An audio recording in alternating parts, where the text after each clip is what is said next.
what they do, and it doesn't hurt them. It doesn't hurt. It just drink your drink. You know as well as I do that Buddy never bit anybody before in his life. It was her. He sensed something in her.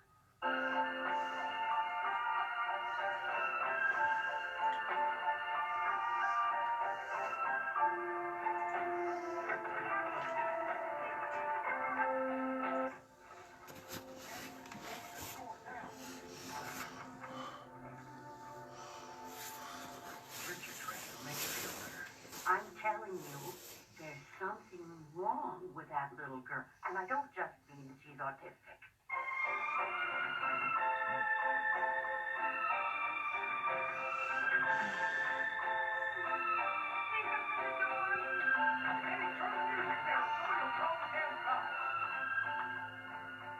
There's something about her that's wrong.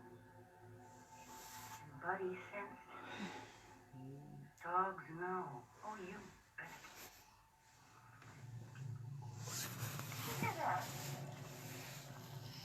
Music. Someone has it really cranked up.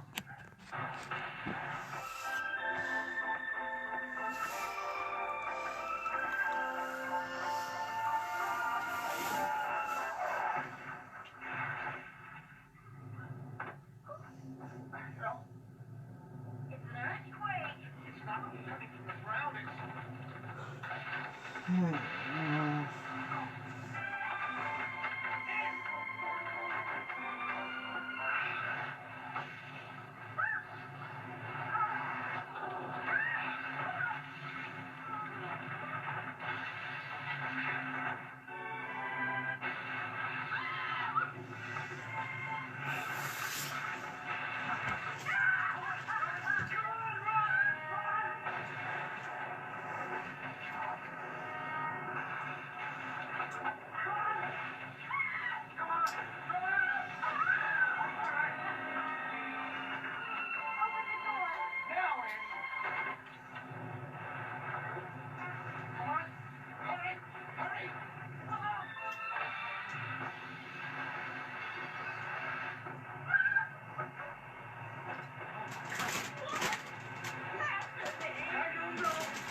What the hell are you doing?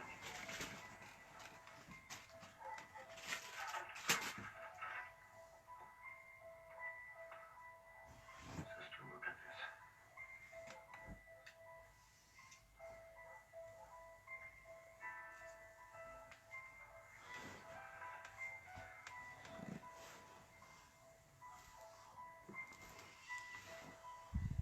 Sister, I got baby. Yes. You know.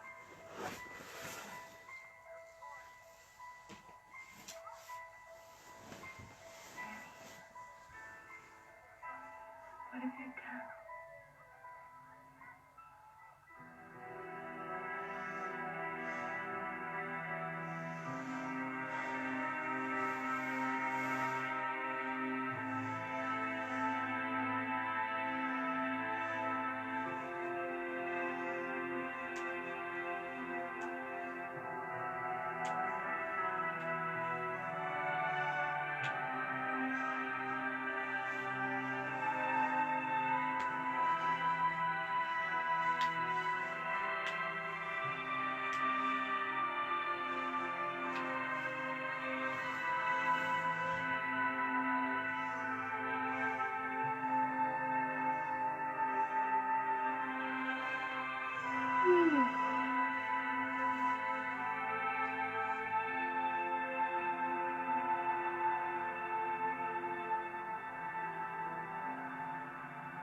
this year's coursework in the psychology of the unseen world.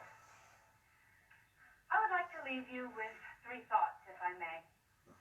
The first is that the investigation of psychic phenomena is an honorable pursuit, in spite of the field's tattered reputation. The second is that reality is not always quantifiable. Our inability to count, weigh, sort, or photograph some things does not mean that those things are non-existent. Third, and most important, next week's exam will not be graded on the curve. Seriously, I thank you all for your attention, and to remind you of what someone or other famous once said, the truth is out there. Enjoy your summer. Professor Reed, a question, please. Question? Your question? There are rumors that you're planning a scientific investigation of Rose Red this summer, the Rimbauer Mansion, a sort of psychic field trip. Is that true? You are? Kevin Bollinger, class of 03. I don't recognize you, Mr. Bollinger. Is that because the group is so large, or could it be that this is your first visit to our happy family? Actually, I'm a reporter for the campus newspaper. Oh, my sympathies, Mr. Bollinger. Well, is it true, Professor Reardon? And if it is, are you planning on using departmental funds or college general funds to finance your latest spook hunt? As any regular attendee of these classes will tell you, Mr. Bollinger, I am extremely interested in Rose Red. Talk about it all the time. Have a picture of it on my office wall, not to mention one of Ellen Rimbauer. But as Professor Miller can tell you, I have filed no request for either general funds or money from the department to underwrite what you term a spook hunt. If you feel like asking him to confirm that, he's right up there. A question of mine, Mr. Bollinger. Did Professor Miller perhaps suggest you stop by my class to pose your question instead of dropping by my office like a normal reporter? Never mind, Mr. Bollinger. Let's consider the issue closed, shall we? But you never answered my question. Thank you, ladies and gentlemen. Exam next Tuesday at 2 o'clock. I'll see you then.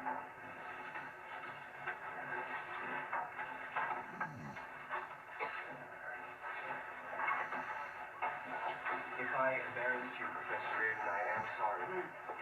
Don't believe it, Mr. Bollinger. Carl Miller stuck a key in your back and wound you up, and it was his intention that I be embarrassed. I know. Even if you're not planning on using college or departmental funds for your Rose Red expedition, won't you be using a lot of psychology department equipment, a lot of very expensive equipment? In fact, haven't you already entered into an agreement with Stephen Rimbauer, the last remaining family member? Good afternoon, Mr. Bollinger. Hi, Professor Reardon. Hello. Well, Joyce, we have to discuss this. I think not. But we're going to have to discuss it sooner or later. Speaking for the department, I think I can say our patience with your shenanigans has grown quite short.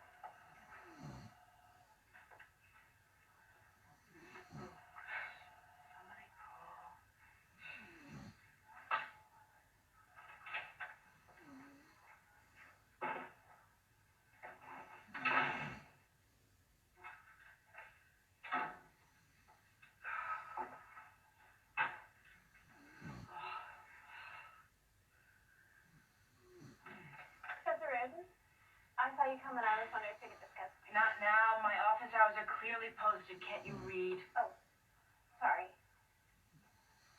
Oh, wait, Miss Spruce, isn't it? Kathy Spruce, that's right. I'm sorry. I didn't mean to bite. Office hours between 2 and 3. Try me then, okay? Yes, Miss Reardon.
call, but I've been, Joyce, please.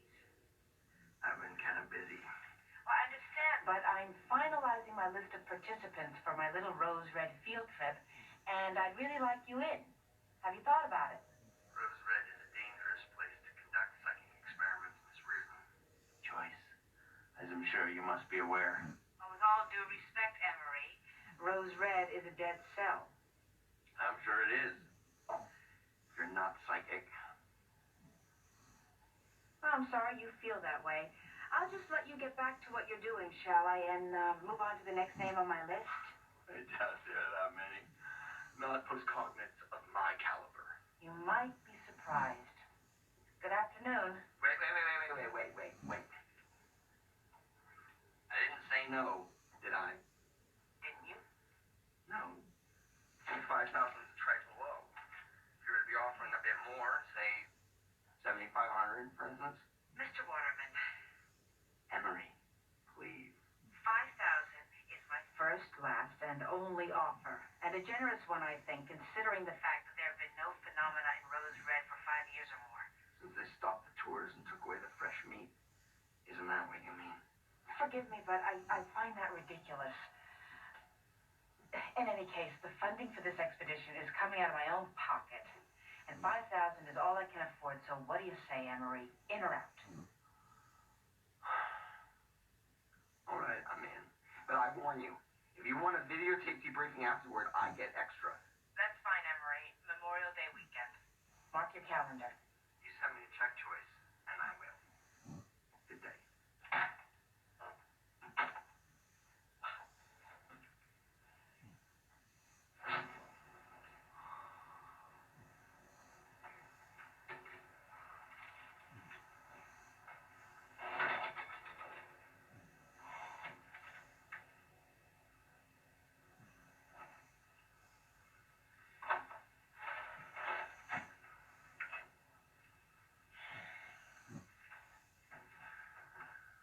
Poison.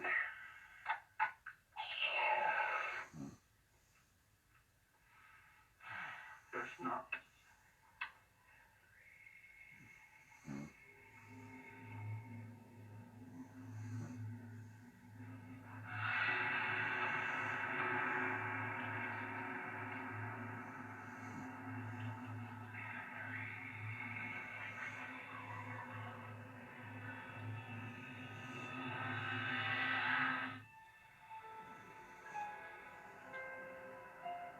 Hey, whoever you are, save the warnings for someone who's not broke.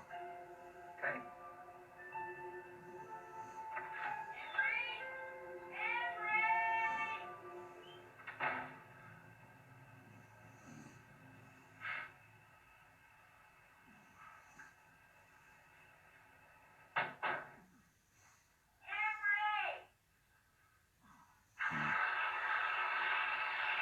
Here you are.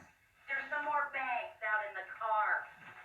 They're going out of business at Griffin's. Everything's 25% off. That's too much cream. You'll make yourself fat. I beg your pardon? Fat? I'm already fat. Cream clogs up your arteries, Emmer. A little's okay, but that's too much. Get my things out of the car. I tell you, I made a killing. Mom, I was doing the bills just now. Well, what about the bill? A lot of them are past due. It's the credit cards, Mommy. I'm very careful with the credit cards. I'm a very wise shopper. I'll get your stuff. Isn't this just the best bear? I'm gonna put him on the end of my bed with Hester and Fester. What rhymes with Hester and Fester, Annie? Hester. The one from the college who wants to investigate Rose Red called again. See, something always turns up. God provides. I've always said so. Rose Red's supposed to be dangerous. If you take the usual precautions, you'll be fine. We'll pray, of course. Were you able to get her up to 75? No, she's financing an expedition herself. Or so she told you, and you believed her, of course. You want to call her back? I have the number. No, a deal's a deal. One of the few sensible things your father ever said. Did you tell her it would be extra for interviews after, physicals, EKGs? Yes. And no x-rays. They give you cancer.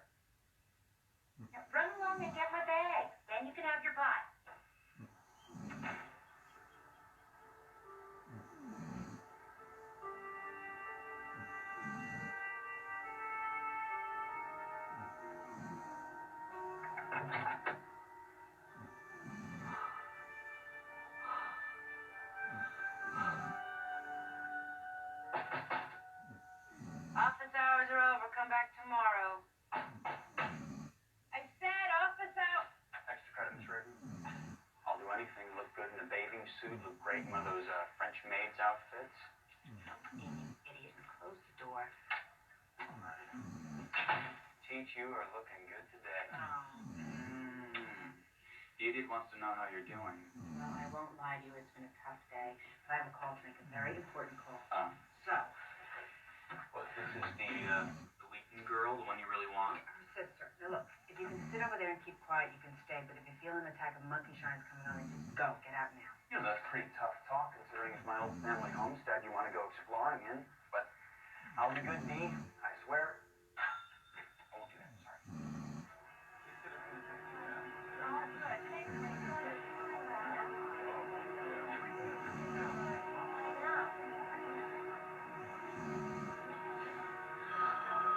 Hello? Miss Reardon? Yes. How are you? I'm alright, but you know how hard it is to keep people away from a phone in this place? Also, I'm on my break, so I could call you later. no, I don't think so. I still live at home, to be near Annie, and my father knows who you are and what you want. He doesn't approve. What are you saying? Annie won't take part? I'm saying that if I bring Annie to Rose Red, the chances are good that I could never go home again. That'd be alright with me, but Annie shouldn't be there without someone to understand. And your parents don't. Well, my mother's scared to death of her. My father, I think my father hates her. What can I do? There's a school just outside of Tacoma for people like Annie. No, there's no one like Annie, I don't think, but it's a place for autistic teenagers. A good place. I might as well cut right to the chase, Miss Reardon. 5,000 isn't going to be enough. If you can promise 10, I might try to make this happen. 10,000 done. I'll bring the check to you myself this afternoon. Where do you work? No, you need to slow down. I just need to think about this. My time is short this week. Please call me sister, why don't you? Everyone does. Mr. Rimbauer has agreed to open Rose Red for my group over the Memorial Day weekend. It's only 9 days away. I need to know if I can count on Annie. In fact, I'm having an orientation meeting this Monday night for the participants here in the Windsor Hall of the university. It would be great if Annie could join us. You understand that if Annie goes to Rose Red, I go too, don't you? That's fine, of course.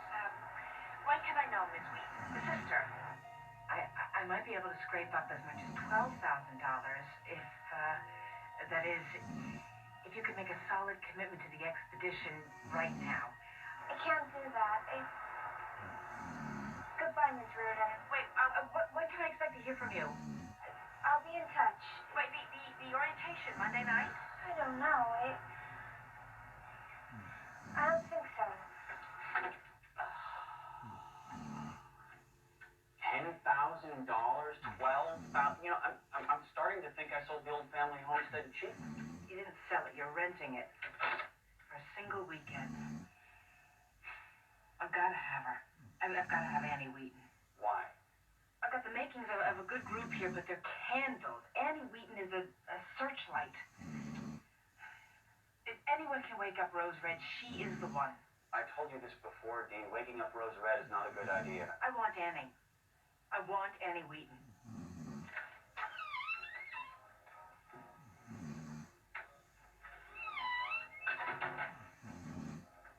Hello, dear. Hey, Mom. Hi, Dad. Long day, you look tired. I'll microwave you a TV dinner. Oh, no, it's okay. I had something to eat at the restaurant before. Is Annie okay? Annie's fine. Yeah, wearing out her ears again. Not to mention ours. If it isn't a summer place, it's another crowd. Pennsylvania 6-9,000 in the mood. Sang to over and over all afternoon. Guess she just likes it. Yeah, I know that. I just can't figure out why.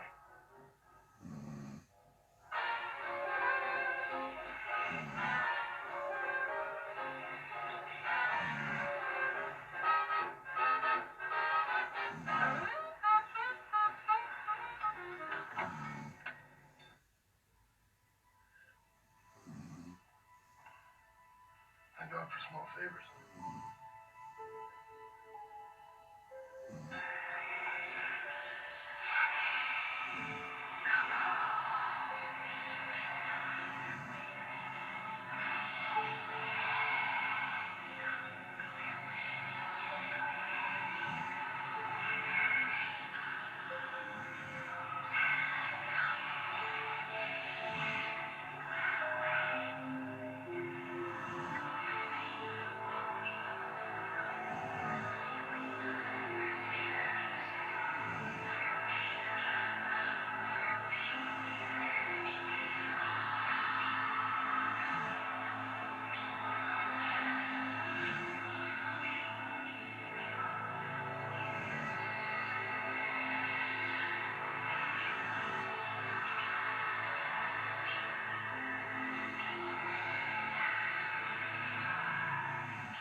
Despite what some people may think, psychic powers, telepathy, telekinesis, precognition, all the rest, have no moral gradient. They are neither good nor bad. Houses are different. Shirley Jackson was right. Some houses are born bad. Houses like this one. Houses like Rose Red. I knew it was big, but that's enormous. Well, fortunately for us, an enormous dead cell. There have been no overt manifestations in Rose Red since 1995 or so. I believe that some houses have their own inner life, a life which may or may not be conscious. If there was once consciousness in Rose Red, it manifested itself early. The Seattle of 100 years ago was a different world, probably more different than any of us can imagine. Survival was an actual issue, not a TV show. Fortunes were made, often by bandits in tall hats. You could get out of the way or you could get run down. Those were the options. In the year 1906, you were on your own. Rose Red was built by John P. Rimbauer at the top of Spring Street in the center of Seattle as a wedding present to his wife. Rimbauer was founder of Omicron Oil Company until 1950, the biggest oil company in America. 1950 was the year Ellen Rimbauer disappeared. The trouble with Rose Red started even before there was a house. Construction crews worked 24 hours a day, 7 days a week. But that wasn't the problem.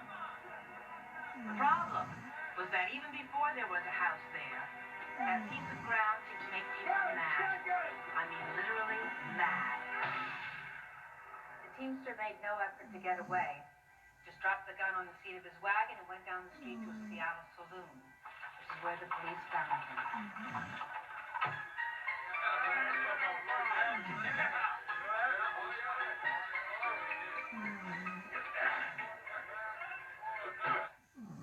Teamster's name was Harry Corbin. When he was tried, he claimed he remembered nothing from breakfast that morning till the time when he woke up in a jail cell with a knot behind his ear. The judge didn't believe him, and neither did the jury. He got 25 years. I think Harry Corbin may have been Rose Red's first victim. First male victim. There has always been a difference between the way Rose Red treats the ladies and the gentlemen. What do you mean, exactly? In time, Nick. All in good time. John Rimbauer and Ellen Gilchrist were married on November 12, 1907. He was 40, she was 20. By the day they said their I do's, Rose Red had been under construction for a year. And already there had been 3 deaths, in addition to the murder of Rimbauer's first foreman.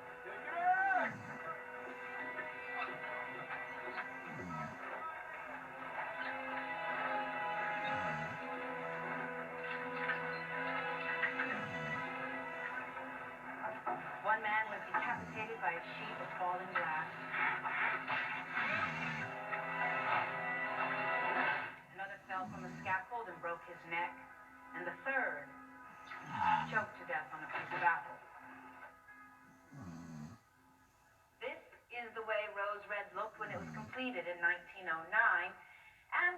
your memory needs refreshing, this is the way it looks today.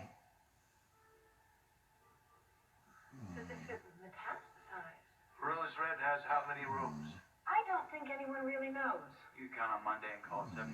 You can come back on Friday and come up with 87 or 97. That's impossible, isn't it? That's Rose Red, sweetheart. How many people have actually disappeared then, Miss Redden? Surely there must be an accurate account of that. 23 since the end of the First World War.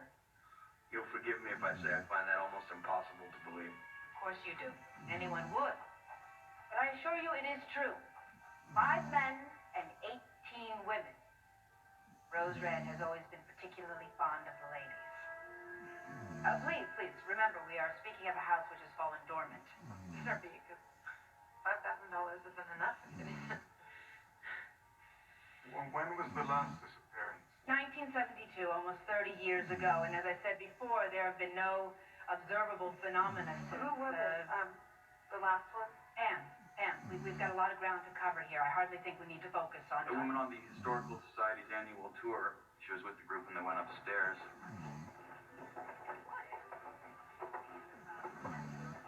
It wasn't until the tour was over they realized she wasn't with them anymore.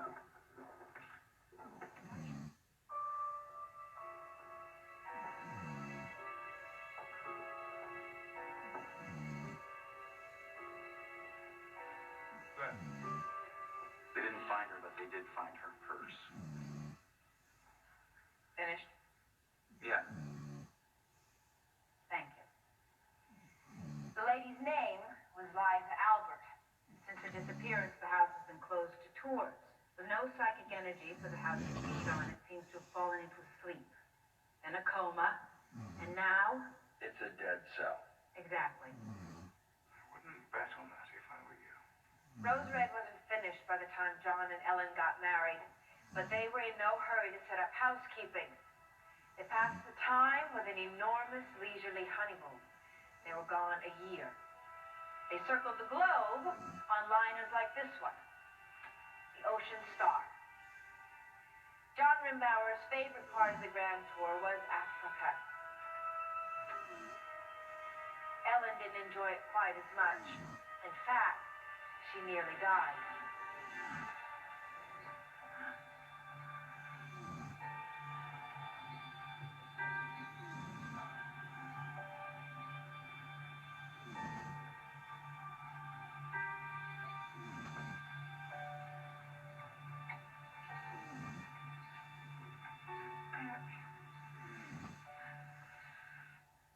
Was it malaria?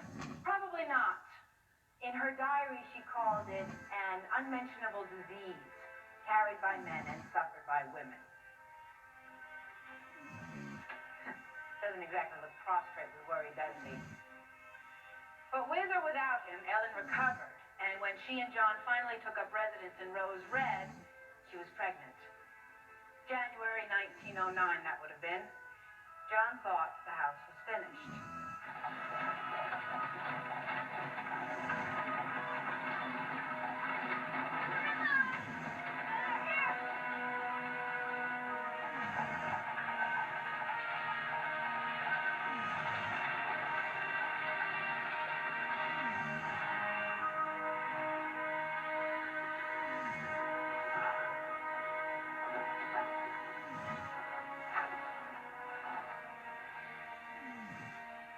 How beautiful you are, Rose Red.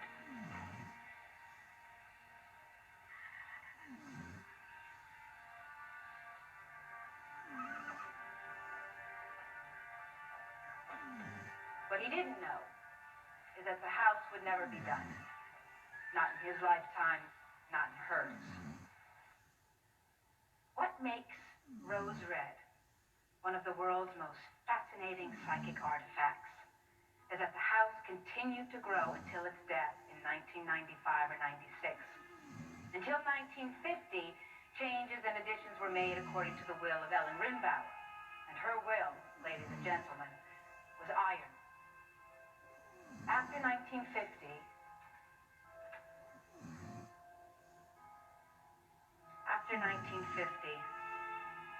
Rose Red grew on its own.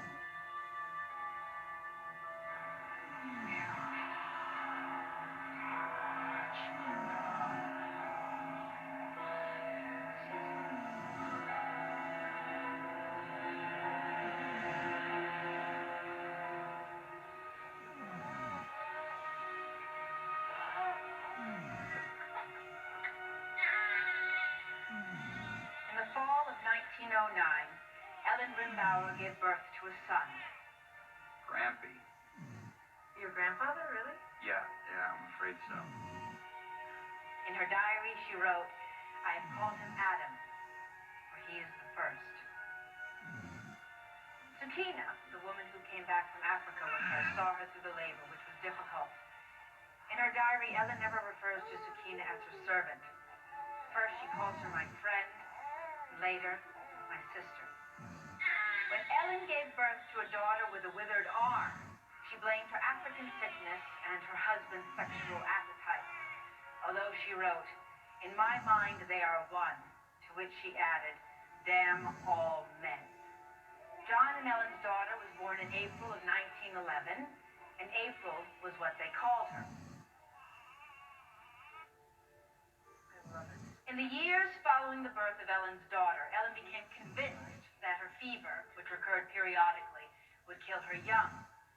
That made her easy game for Madame Stravinsky, as she called herself. And if you have anything to say to us, you may use my body to speak.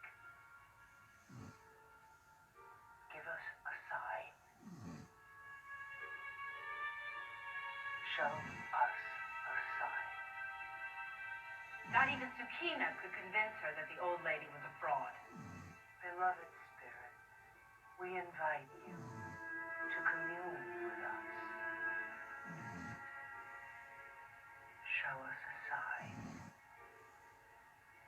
Fraud or not, Madame Stravinsky, Give us known to police in San Francisco and Los Angeles as Cora Fry, changed Ellen Rimbauer's life one night in August of 1914.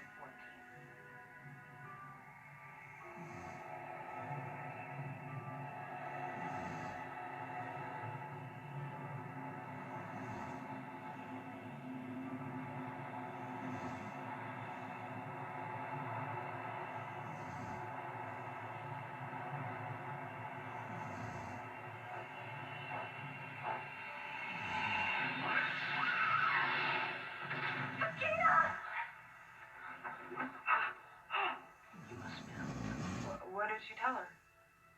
She said Great-Gram wouldn't die until the house was finished. Great-Gram told her it was finished, and Madame S. told her it isn't finished until you say it's finished.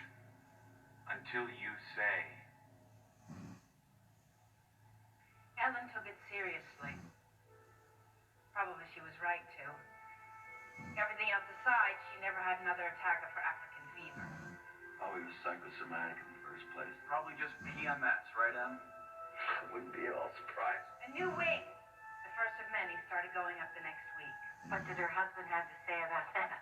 Nothing. She gave him a son in 1909, a daughter in 1911. The girl had a withered arm, true, but the son was fine and well, and it was the son John Rimbauer cared about. In his mind, I'd say Ellen had fulfilled her function and could pretty much do as she liked.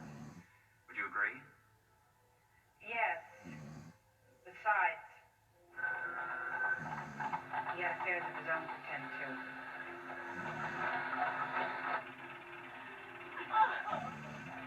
Ellen continued to make additions to the house until her disappearance in 1950. Over 40 years of well-financed eccentricity. When she ran out of conventional things to build, she hired a series of contractors and architects to build unconventional stuff. Such as? The so-called Tower Folly was completed in 1921. John Rimbauer jumped to his death from it 2 years later. Was it suicide? Or did he run into something he couldn't deal with? The certificate said accidental death. Gossip said suicide or ghosts. In any case, during its active years, and they were very active, women in Rose Red had a tendency to turn up missing, and men had a tendency to turn up dead. The bad days are over. Oh, yes, yes, indeed. Are you sure? Positive. Then what exactly do you want from us, Miss Red?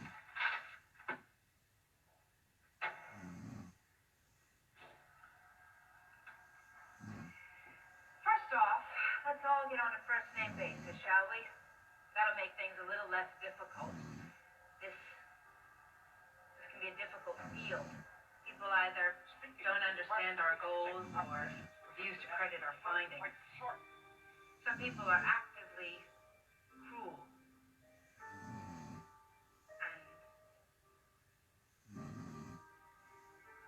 research goals? Yes. My research goals specify measurable psychic phenomena.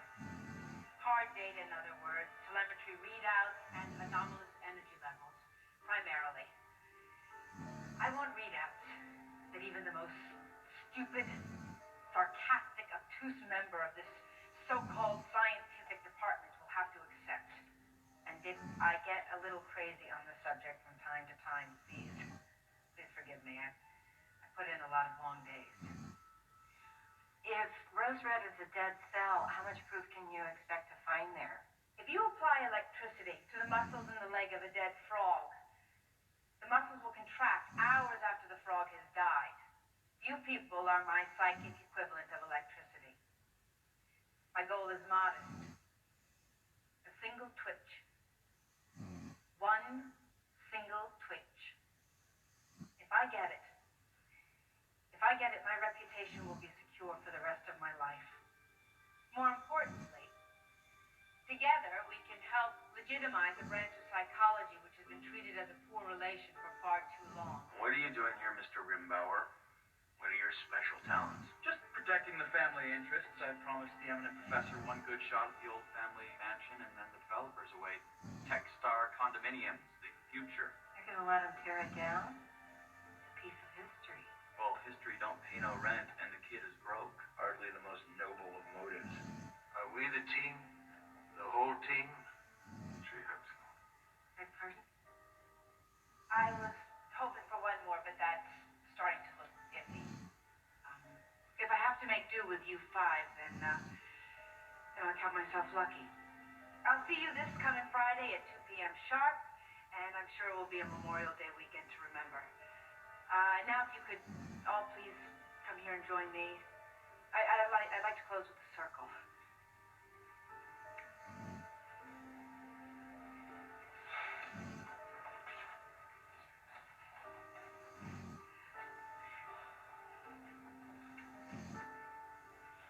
Sort of thing went out with high button shoes. Joyce, is there anything particular you'd like us to focus on? Oh, I guess goodwill, good thoughts, each other. That's lovely. Say cheese! Rick? Are you okay? Right? I'm just gonna go make some room.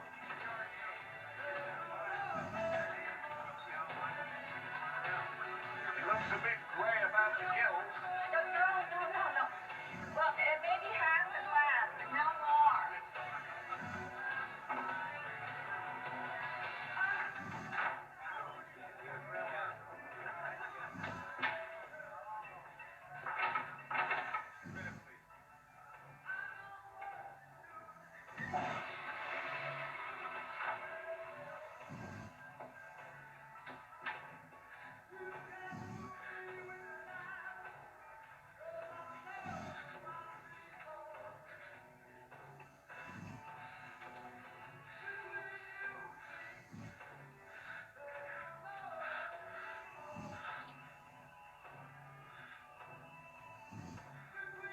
The Huskies were caught completely off guard by the weak side blitz.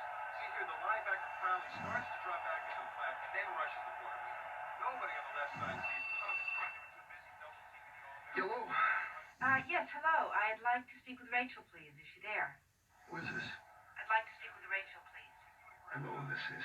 It's a crazy lady from the college, isn't it? How you doing, crazy lady? Daddy, is that call for me? Mr. Wheaton, my business is with your older daughter. I'd be grateful if you Oh, see, I think you got it wrong. You have no business here. Not with Sissy, not with Andy, not with any of us. Don't you ever call here again, you got that?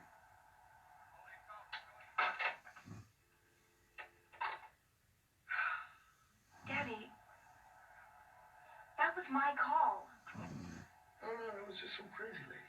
No, that was my call, and you have no right. Yeah, I do. As long as you live in my house and eat my food, I do. Stop it, both of you. I know what the crazy lady wants. Just like I know that you were talking to her behind my back. Let me tell you this, Annie's not going anywhere near Rose Red.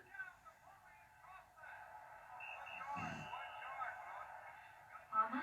She doesn't say, I say.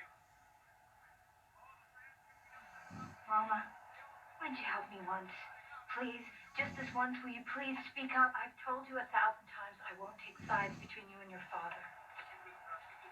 Mama. What about Annie's side? The GAT school? What planet are you living on? What, you gonna put her in the GAT school at $5,000? Professor Reardon has already promised 12. I knew she was a crazy lady. What's your excuse? 20 grand's what it would take. 20 grand at least. A year. Rose Red is famous. Anything happens while we're there could be worth a fortune to Annie. You're sure? I can just hear on her all. Huh? Hi, I'm Annie Wheaton. I'm gonna tell folks all about a haunted house. Stop it. Don't you mock her. I'm saving her. From crazy lady number 1 to crazy lady number 2. Now that is it, sister. Well, this case is closed. I don't want to hear any more about it. Right there.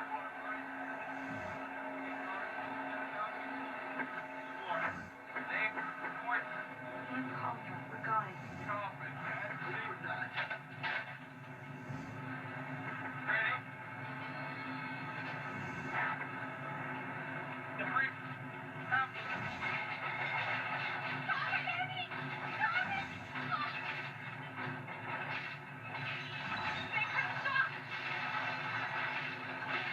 What do you think, Dad? What do you think Annie wants? Stop it, Annie!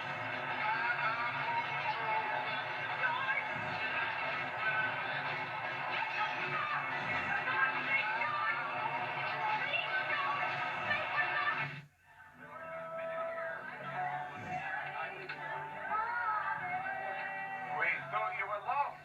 No, just misplaced. May I propose a toast? Sure. To Rose Red.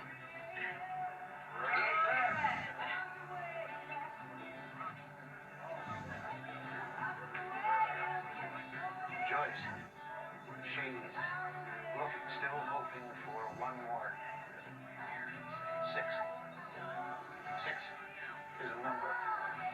A girl, a teenager, and I think our dear professor will be in luck. Is that something you've seen? What's your special trick, Pam? I'm what psychic journals call a touch know. It doesn't always work, but sometimes when I handle things, I see stuff or get feelings. Of course, a lot of times, there's nothing. What about you, Faith? 2 people. Mid-20s. She's in a blue dress. He's in jeans. He's blonde over a gold. He's got a case of Roman hands and Russian fingers. What in the world are you talking? You want it?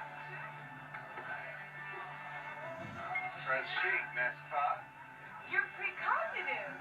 I can tell a hawk from a handsaw when the wind's in the northwest. What about you, Kathy? Oh, I'm an automatic rider. Ouija board. Yes. Well, but I don't like the Ouija board. The channel's too wide, and sometimes what comes through is very unpleasant. This is better. Sometimes it's precog, sometimes it's astral. Mostly it's just people to people. Someone concentrate hard. You, Pam. Oh, okay. Let's see. Okay.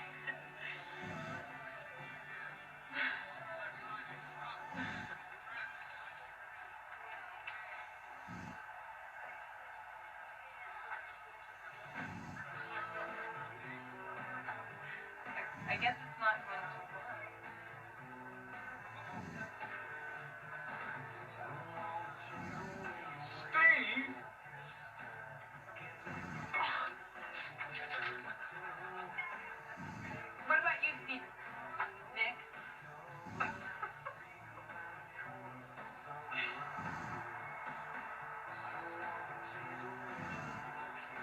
He calls her D. Why does he do that, Emma? Nick? Oh, I do a little of this, a little of that. Sometimes I get lucky and things turn out all right. What about our new friend, Emery? What do we know about him? Your friend, not mine. I think Emery is chiefly post-cognitive. He sees the past. Not the most comfortable of talents. Here's to good thoughts, goodwill. Good thoughts, goodwill.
Why are you here?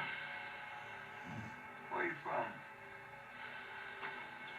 When are you from? Is it rose red?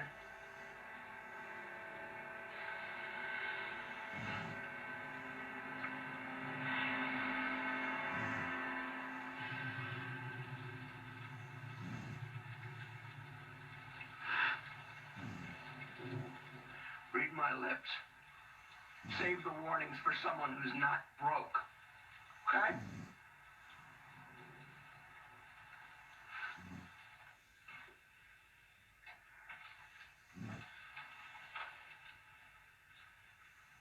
I remember that day. She was happy, wasn't she? No, we're... Oh, man. Did you look at this? Yes, those were the days, huh? Ignorance is bliss. Daddy, what Annie is isn't anyone's fault. It's not hers, it's not mine, it's not yours. I know that. But you're too busy thinking about what you want for Annie to think about what she can do. Have you forgotten what happened after she got bit by the Stanton's dog? How the stones came down? Or what she did to those pipes? After what she did tonight, how can you have any doubts about what she wants? Sweetheart, taking Annie into a genuinely haunted house? I mean, that's like using a cigarette lighter to see how full your gas tank is. It's a chance. That's what you don't understand. It's a chance for her to get out. And for you to get out from under.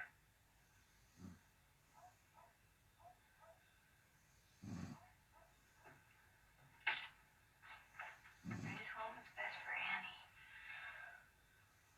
I know, Sissy, but you don't know what that is. Believe me.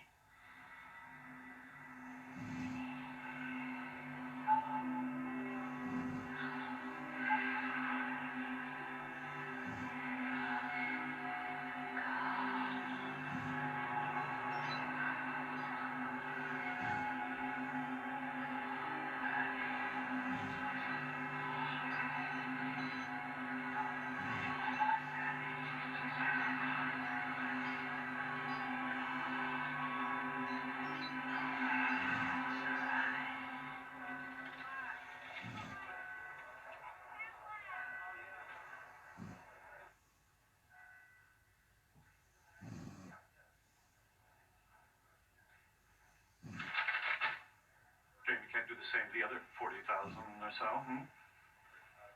If people read it today and line their kitty litter boxes with it tomorrow. I think they'll remember the photo. Some will very likely take it out for inspection the next time a university bond issue comes up before the voters. See, a photo like this could put 100 worthwhile programs to beggary. But what do you care? Do you have a point, Carl? If so, please get to it. I have a lot to do. Crystals to polish? Ouija's to wax? You put that kid Bollinger up to this? You did, didn't you? You told him where to go and when to point his camera. Paranoia showing. Ah! Oh, so nasty little cut. Well, listen, I'm afraid I have a bit of bad news for you, old girl. Not old, not yet, anyway. Certainly not your girl. What are you talking about? The executive committee's been in session regarding tenure. What? Why? No one in the department's up for tenure. The only thing they could...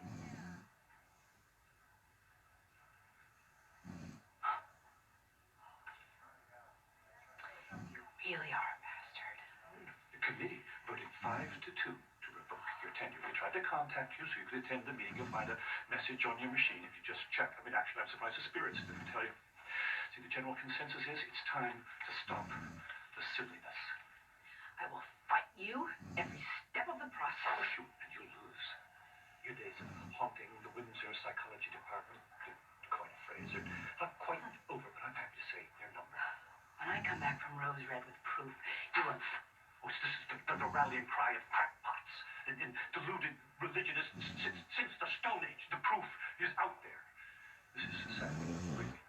You used to be a respected writer and lecturer in the field of child psychology, but then you got bitten by this virus. It is a legitimate field of psychological investigation. It's slates. It's a spit in the eye of rational thought. But the good news is that Rose Red will be your last goose chase as a member of this faculty. You're an idiot and you're blind. What have you found? Proof? Let's just suppose. Proof. Photographs, audio recordings of the clanking chase, telemetry of some sort. What difference would it make? What good would it do if you were even considering such thoughts?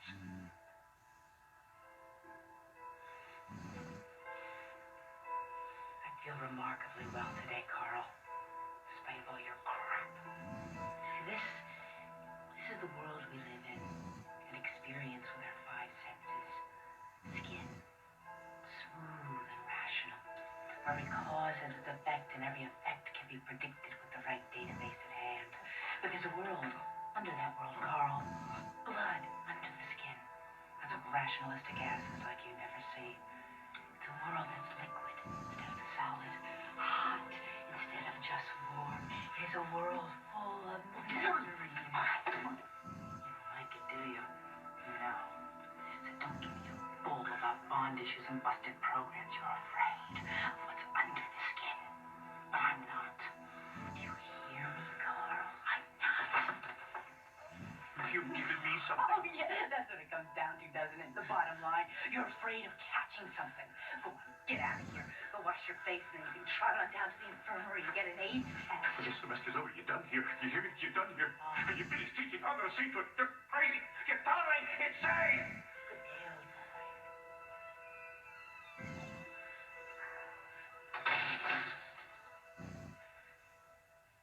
What are you looking at? Go look at it somewhere else. We did it, didn't we? We really nailed her. What's on your face? Never mind. Never mind. We have a great deal to talk about, young man. Story's not over? It's just the beginning. It's just the beginning.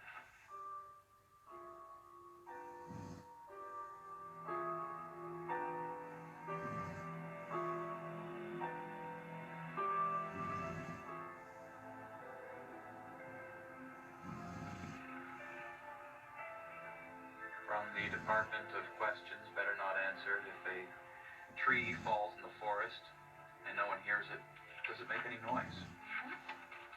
Who cuts the barber's hair? Who leaves money under the tooth fairy's pillow? How come no one realizes Clark Kent is just Superman wearing glasses? If I didn't own Rose Red, would I be in bed with you right now? Hello? How was your day, dear? Give it back. How was your day? Or would you prefer I just rolled over and made myself small? They revoked my tenure. Carl Miller dropped by the office to give me the news himself. Wait, can they do that? Maybe. Probably. Bollinger's article in the paper made us look like the stupid family, with me as the head stupid. Want to turn off your light? Well, you know, you're pretty damn calm about it. I heard from Sister. She accepted the $12,000 I offered. When I come back from Rose Red with hard data, there'll be 4 dozen universities willing to hire me. First, I'm going to write a book, and it is going to sell 8 million copies. You know, I once heard you say that the only certainty when dealing with the paranormal is that nothing is certain. What if you spend 3 days in Rose Red and nothing happens? But it will. Annie Wheaton is my guarantee. She's, let's just say she's one of a kind. You know, Rose Red is not a true dead cell. Annie's going to wake it up, Steve. And if you would just let the house stand for another 6 months, the research possibilities... No, it's coming down in July, and I can't wait.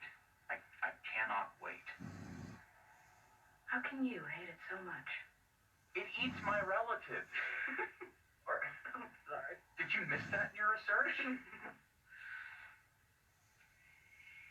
just that it means a lot to me. Yeah, too much maybe. Yeah.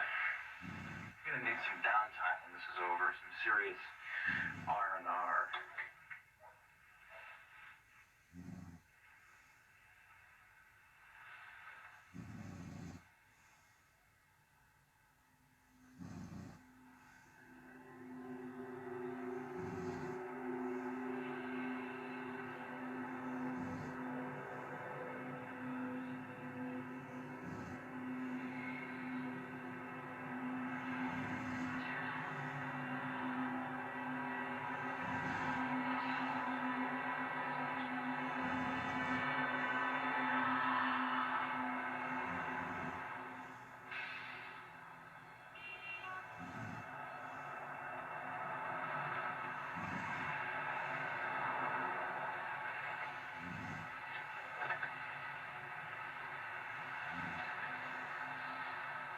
Well, you have the cell phone. Right here. And you got plenty of film. Of course, I have plenty of film, but I don't know if this is such a good idea. But don't tell me you're afraid. No, of course I'm not afraid. It's just big. What if I get lost? Oh, Kevin, you know, you're about to step out in the real world. Just a couple of weeks. And that's where you're apt to get lost. But you nailed this story. You can write your own ticket. See, I thought that's what you wanted. Why don't you come in there with me? Well, I do have a few things to do, like running my department, overseeing finals. You just call me when you get the pictures, and either I or my wife will come get you. She can't stand that weird bitch on there. If they catch me in there, they're gonna tear me apart. You know that, don't you? There's no reason why they should. You're just reasonably careful. I guess. Don't forget this. Well, just try and get a good picture of them being psychic. Professor Miller, I don't think this is such a good idea. Boy, step upper. Professor Miller, you're a step away from stardom, dear boy. Just get the pictures.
Valerian kitchen tool shed, back door, front.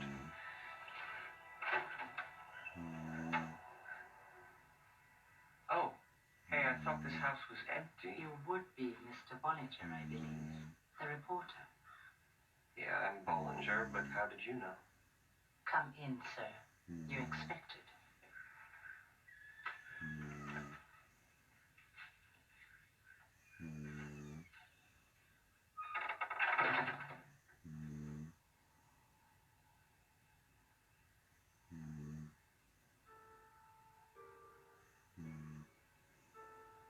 Ma'am?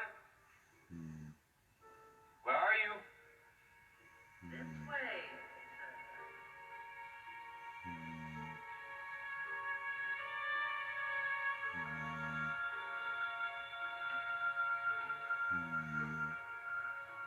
Hello?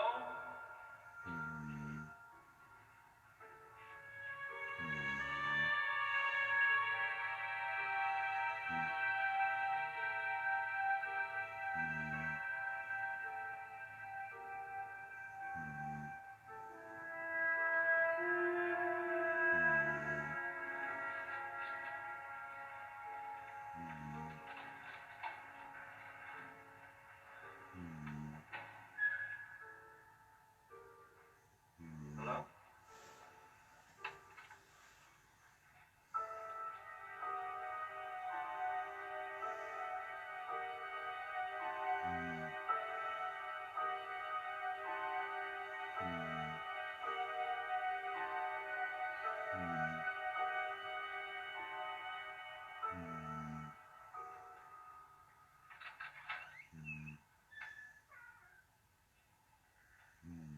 Ma'am, I seem to have lost you.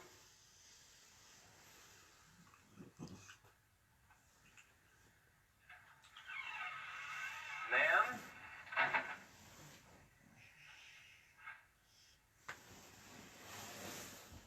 Is anybody here?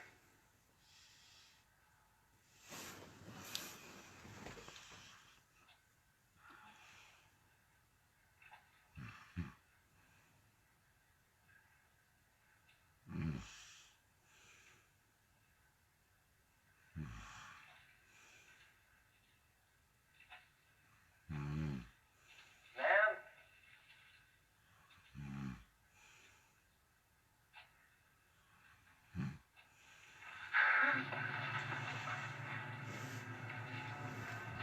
Screw this.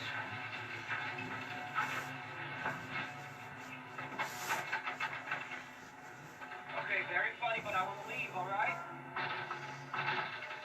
Let me out!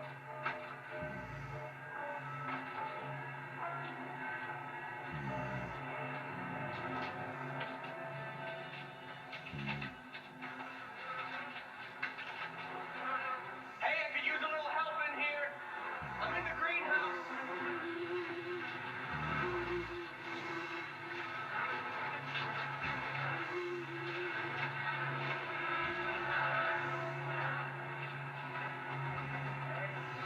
Let me out! Let me out of here! Let me out!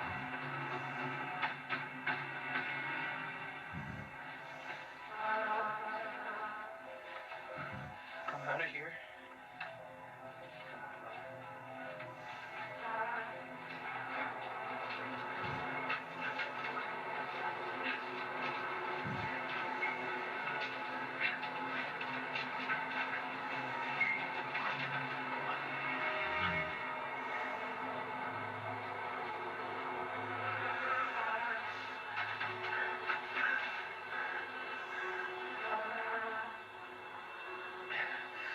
Get a grip, Bollinger.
I'll be here. Come on.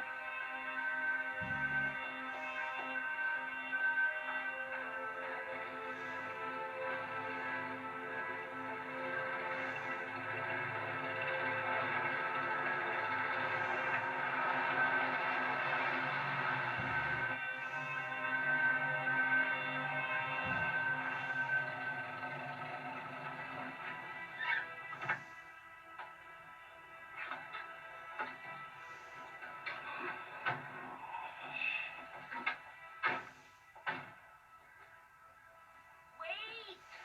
Don't make me chase you, Emmy. Mom, I'm okay. Oh, yes, you're always okay. Now listen to me. If anything happens that you can't handle, anything beyond a few telesmic manifestations, call me and I'll come and get you. I will, Mom. I have to go. You call me anyway, so I know you're all right. I will. I always do. I have to go. They're waiting. Well, let them wait. They won't do much without you, huh? Now turn around. Mom. Turn around. And stay away from that blonde girl. She looks like a tramp. Now give Mommy a kiss. Mwah! Oh, you're all over lipstick. Fix yourself. Well, friends, I see new frontiers in abnormal psychology stretching out before us. How exciting. Especially if you move your bowels. Gosh, the day before summer camp must have been a busy time in the Waterman household. Shut up. Off to the house on Haunted Hill, I see. Oh, and with about $100,000 worth of department equipment, I guess. I've got all the proper paperwork if you want to see it signed in all the proper places. Oh, signed by Rogers. When I was on vacation, he was acting in my stead. It's very clever of him. Is there a point to any of this? I'm just trying to be pleasant. If you'll excuse us, Professor Miller, we're in a bit of a hurry. Oh, yes, of course. Places to go. Ghost to bust. Isn't that right, Mr. Rimbauer? Yeah, more or less. Yeah. Well, do try and keep the equipment in one piece. Good luck. The spirits have done it all in one night. Hmm? It's what Scrooge says when he wakes up a changed man. That's what Miller made me think of. Scrooge on Christmas morning. I don't trust him. Hello, are you the group? The Rose Red group? Yes. I'm Pam Asbury. This is Kathy Kramer. Hi. Victor Kandinsky. Vic, just Vic. Nick Hardaway. And Emery Waterman. And you must be. Oh, I'm Sissy Wheaton, and this is Annie. I was sure we were going to miss you guys. The traffic was just horrible. We're very glad you did. Or do you prefer Rachel? Oh, either's fine.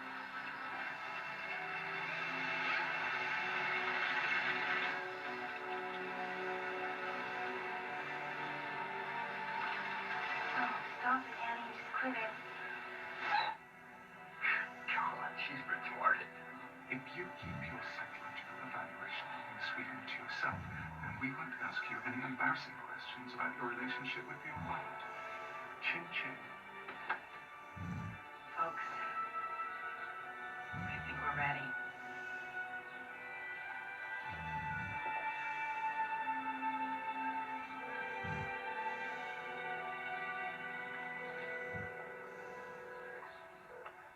You've reached the cell phone of Carl Miller. Please leave a message after the tone. Where are you? I told you to keep that phone with you at all times. Right, in any case, we've left the campus. They should be there in 40 minutes, give or take. So be ready and call me back.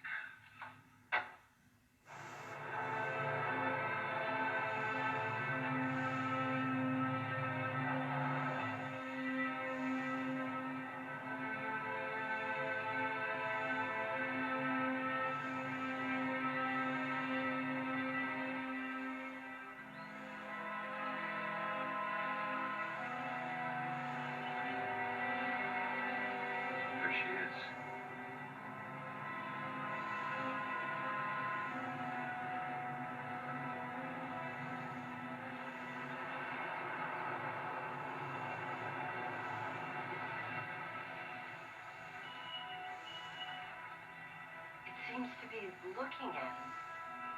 It is, Kate. It is.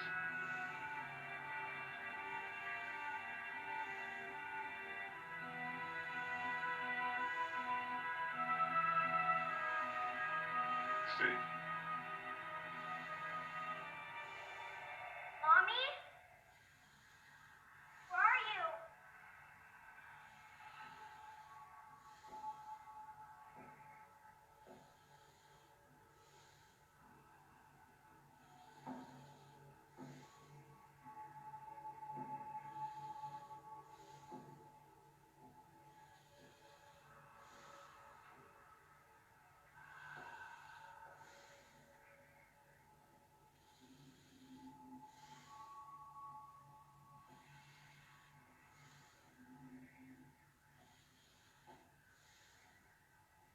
Mommy? I'm scared.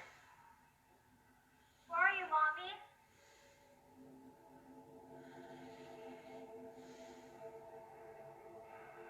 Steve.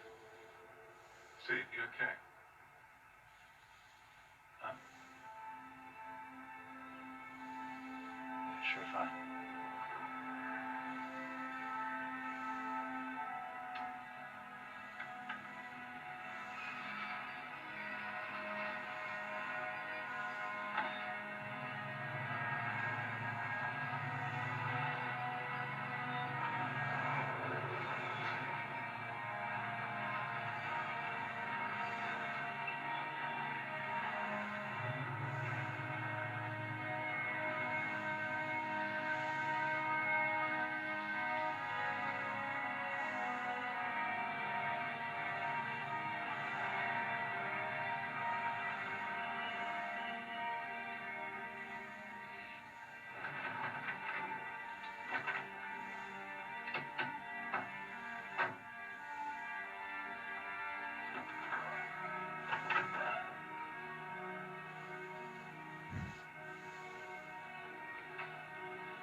You want to know a secret?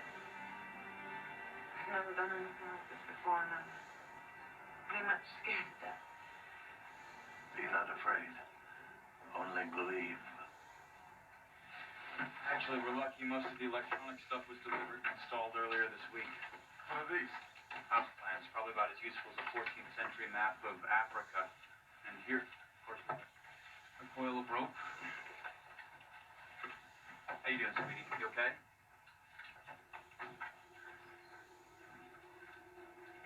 Mommy? I'm scared.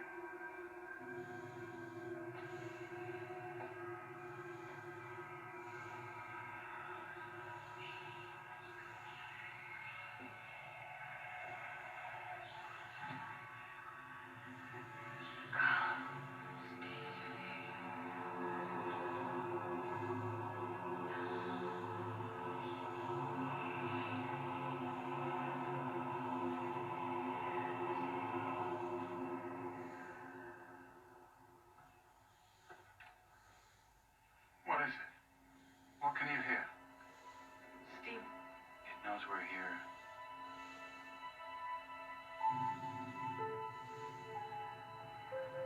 It wants us here.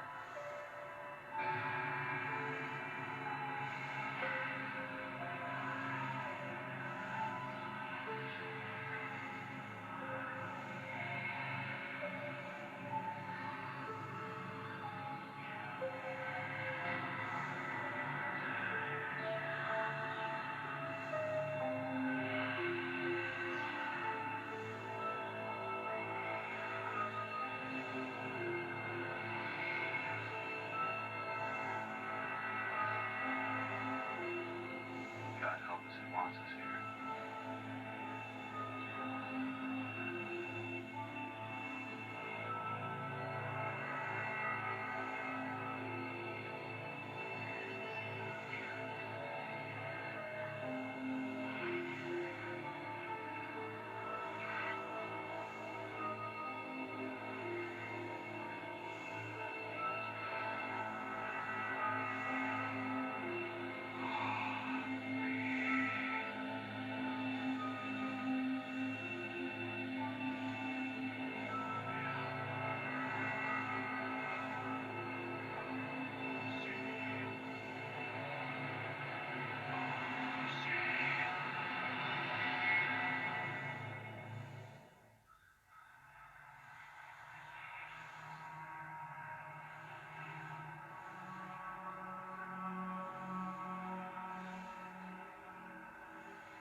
night, we hear them groan.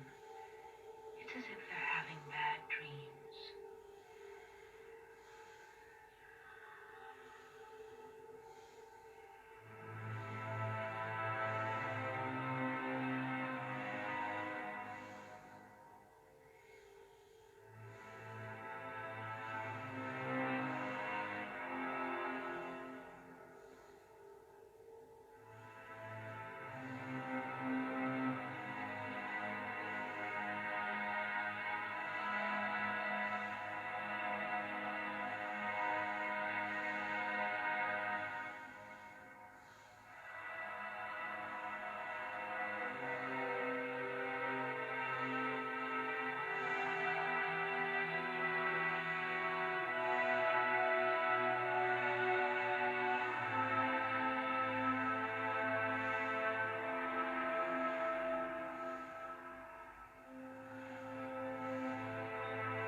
Good house cradles and comforts. Bad one fills us with instinctive unease. Bad houses hate our warmth, our humanness. That blind hate of our humanity is what we mean when we use the word haunted. Steve? Are you all right? Yeah. It stopped. I heard it too. It stopped. What? What did you hear? There were words. It wasn't clear. Did any of you... I might have heard something. Or it might have just been my imagination. Steve, what was it? How would I know? I don't have a psychic bone in my body, as you well know. You tested me yourself, so there's no real... What? What are you looking at? Nothing.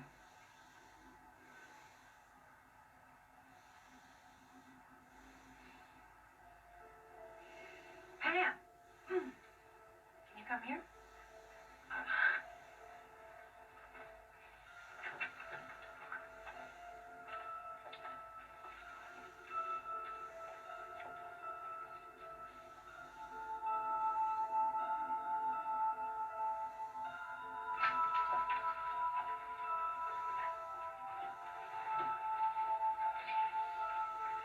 Well, we might as well get started. Will you, all right.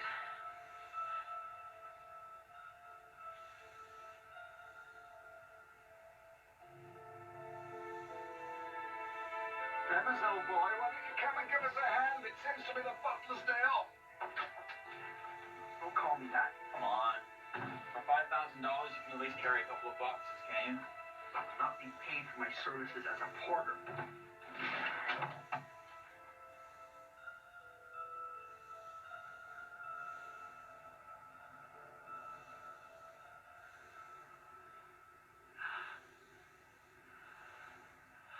Pam, you all right? Hey, I thought this house was empty. You would be Mr. Bonninger, I believe. I reported. Pam? Yeah, I'm Bollinger, but how did you know? Come in, sir. You were expected. This way.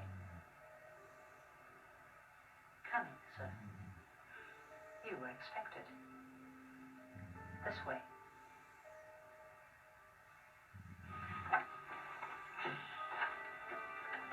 How old were you when you got lost in there? 8? 9? What are you talking about? The room with colored light. The smell of sawdust. What happened? What did you see? What frightened you? I don't know what you're talking about.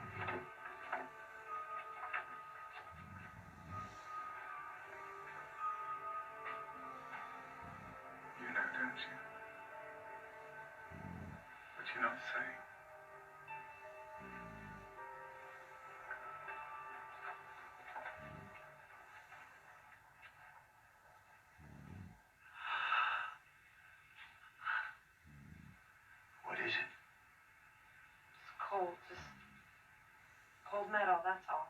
Oh, but you spoke. There was something there, but it's gone. I didn't like the way it felt.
The caretaker must have left it there after he let in the guys who brought the equipment. You'll miss it. Not after the summer. Come September, there won't be a gate to open.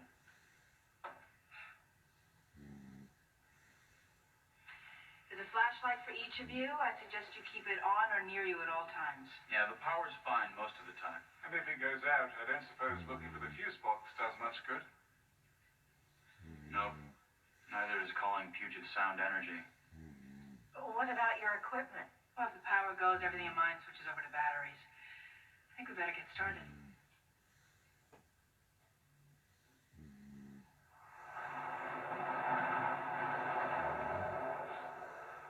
Where's Annie?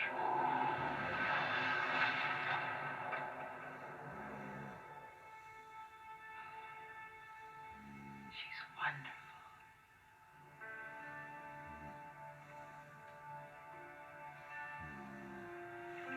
Friday afternoon, 3:17 p.m.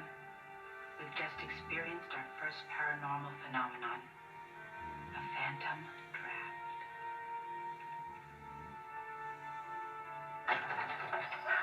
The only thing I insist on is that you don't go off exploring on your own. The geography of Rose Red can seem unstable. Well, maybe we should double up on sleeping arrangements. I don't mind sharing with Kathy, or the three of us could go in together like summer camp. I'll sleep with Emery, and after midnight we'll raid the fridge, won't we, Anne? No, the bedrooms are perfectly safe. The important thing is not to go off wandering. I think you'll find this interesting. Wow. You could make Thanksgiving dinner for 100 people in here. Maybe after the place was fumigated. You're such a charm. Was I talking to you? Ellen Rimbauer called this the health room. We call it a solarium. A railroad executive named George Meader, friend and drinking buddy of John Rimbauer, died in here just after the end of the First World War. According to a doctor, he was stung by a bee. Died of an extreme allergic reaction.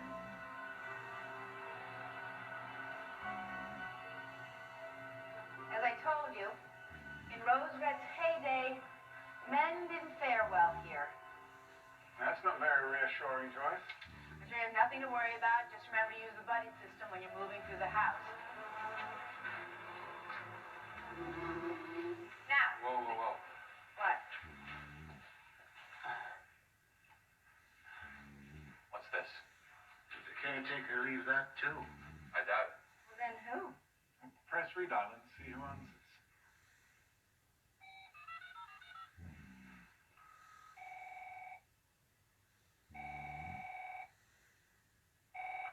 Hello? You've reached Professor Carl Miller of the Psychology Department. Not able to answer the phone at the present time. Leave a message at the beep if you like. But remember your Shakespeare. Who is it? Brevity is the soul of wit. Hello, Professor Miller. This is Joyce Reardon's friend, Stephen Rimbauer. We seem to have found a piece of your property here in Rose Red. I'm fairly sure you didn't drop it yourself since we saw you only an hour ago, but I've got a good idea who did. The guy who wrote the newspaper story. Am I right? Now, trespassing isn't a very serious crime, and abetting a trespasser is probably even less serious, but I think your dignity is going to take a hit at the very least. Guess who's going to be the cover boy on next week's newspaper? You have a nice day. Bravo, Steve. Bravo. You can't be certain that that is Professor Miller's cell phone. Oh, of course it is. If you want proof, dial some of the numbers in memory. I bet one of them's that son of a bitch Bollinger. Did the reporter have the phone? Where's the reporter? Maybe the house ate him. Isn't that what it's supposed to do? Eat people? Probably something frightened him, the sort of thing neither he nor Professor Miller believes in, and he just ran off. Perhaps he's still in the house. If he is, then we'll find him. I mean, come on, folks, let's... Joyce, are you sure we shouldn't, notify somebody? Why should we? If Bollinger's here, he's trespassing, just like Steve said. And if we call the cops, then we're apt to find ourselves with half a dozen police tromping through the house and roiling up the atmosphere, and then he'll win. That pig Miller will win in spite of everything, and I can't have it. Okay? I just won't. I can't. I won't. It's okay. He doesn't get to win. And if we find Bollinger, we can give him a cup of tea and a good spanking and send him on his way. Sounds good to me. Yeah, me too. On with the show? On with the show.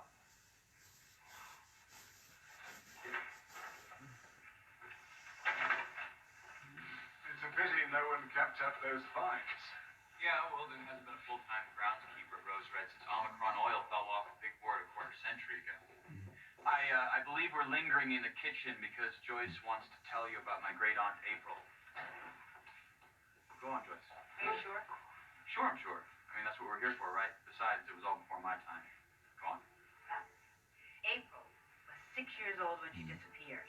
Her brother Adam was away at boarding school. Boarding school at A? It was Rimbauer's idea. Oh, Ellen ranted and raved. But John, at least this time, put his foot down and kept it down. He didn't trust Rose Red even then. This was the last place April was ever seen. Sukina stepped into the pantry over there for what she swore was for no more than 30 seconds. When she came out, April? April, honey, where are you? April?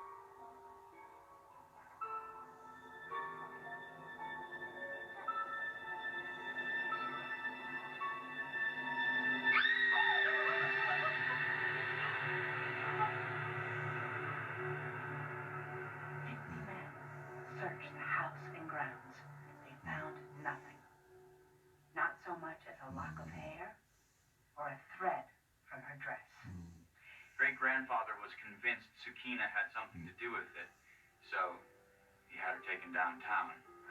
Ellen objected in the strongest possible terms, but John respectfully declined to listen. Stop it! Please, John! Sukina! Sukina was taken to a sort of small basement room you can probably imagine and questioned for 50 hours. No sleep, no food, no bathroom breaks, no mercy. I don't know. She was gone. I don't know.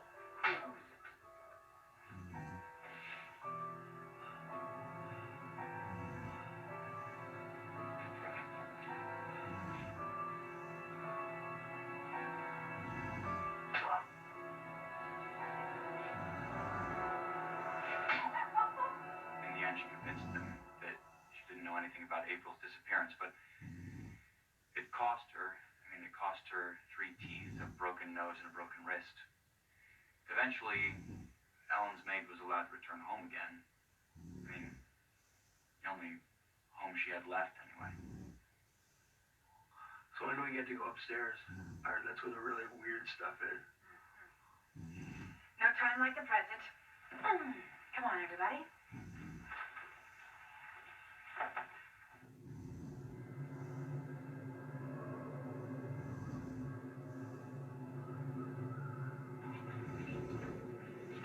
I didn't notice that one before. Neither did I. For the rest of the weekend, could you please try to remember who's running this expedition? Sure. Nick, could you come here, please? If you could tie the end of your rope to that pole there, it'll help us find our way back. Well, couldn't we just go back and get the plans? In this house, the plans don't always mean a lot. It's only a safety measure, honestly. So follow me and prepare to be amazed.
Ellen called this the perspective hallway. It was her first major addition, and no architect designed it either. She made it up herself? Way to go, Ellen. But she didn't. Then who?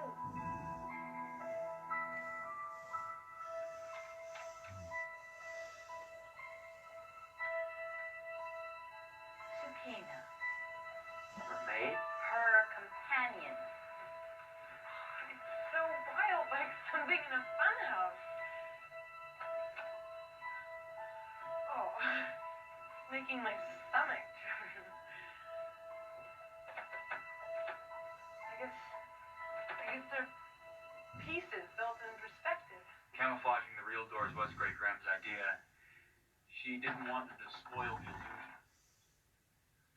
Bollinger! Hey, Bollinger, are you in there?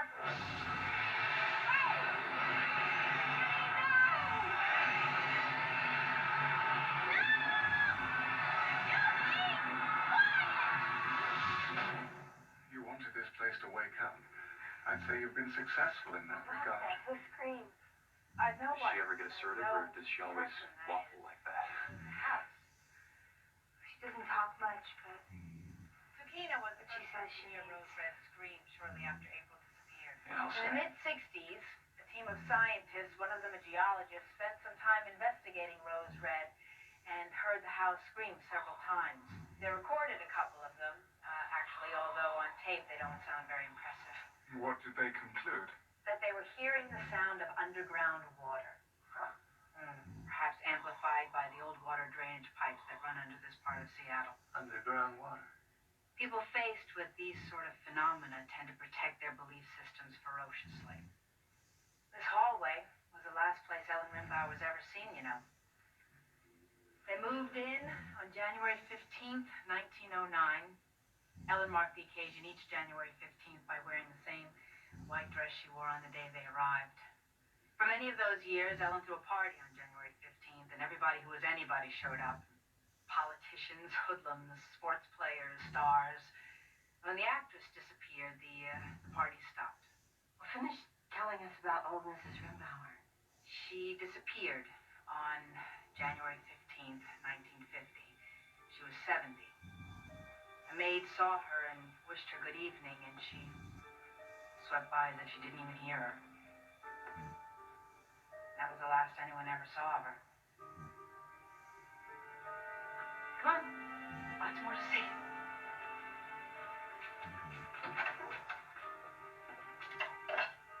This is the gymnasium.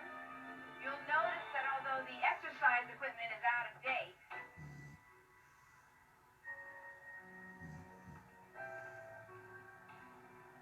This room demands a particular form of exercise. It's the mirror library. It's not in the plans, but I remember seeing it as a little boy. I was afraid to go in because I thought I'd fall. They're not in the plans? How can they not be in the plans? there's a camera.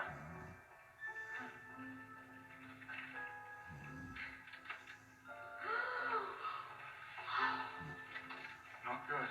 Not good at all. The property of Kevin Bollinger. Mr. Bollinger! Mr. Bollinger, are you here? What's wrong? I told you this might happen. The lights will come back on. In the meantime, use your flashlights. I think we should go back downstairs. Oh, my. Look.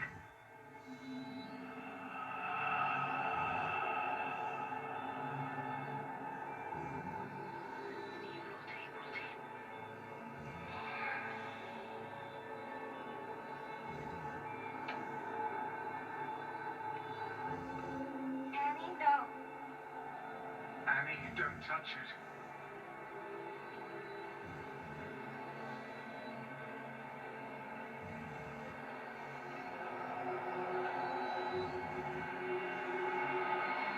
Annie, no!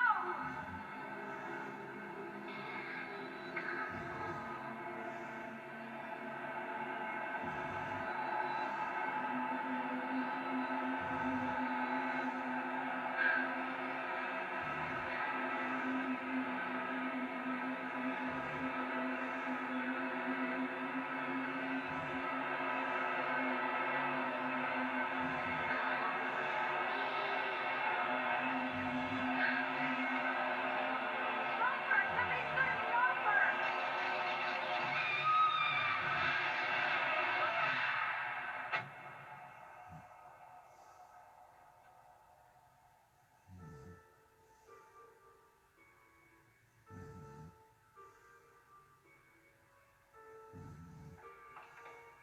Are you okay? How did you know to do that? I don't know. I just did it. Here, take it. I don't want it. Here, give it to me.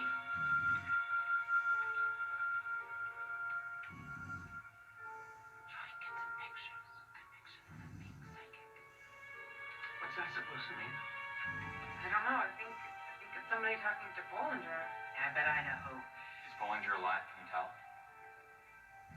He was when he dropped his camera, and beyond that, I don't know. I think we ought to get out of here, Joyce, really. Okay, folks, let's head back downstairs. Break time. Thank God.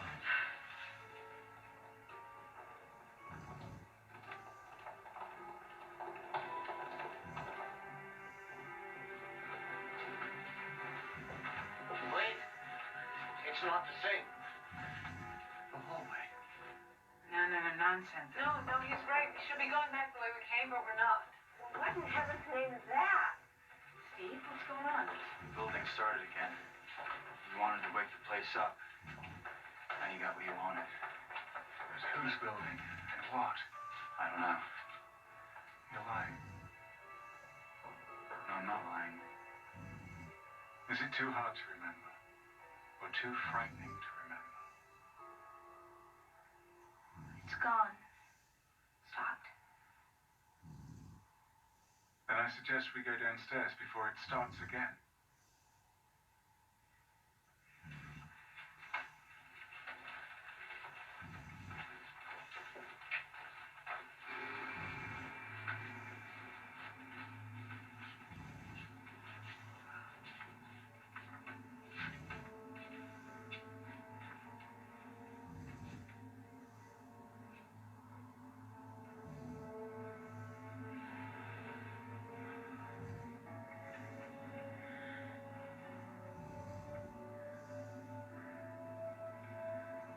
Annie, I need your help.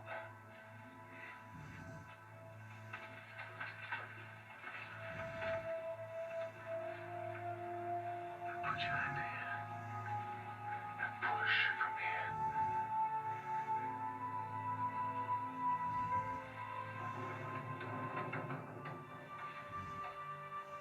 Annie, what are you doing? Nick? Not now, Joyce.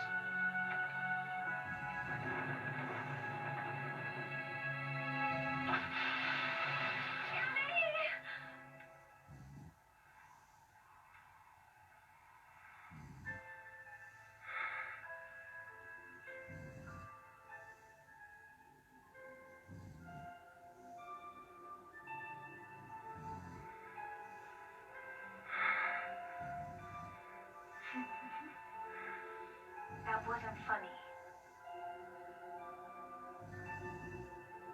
Okay, I know another way down from here, and there might be something worth seeing along the way. Are you sure you know the way? Yes.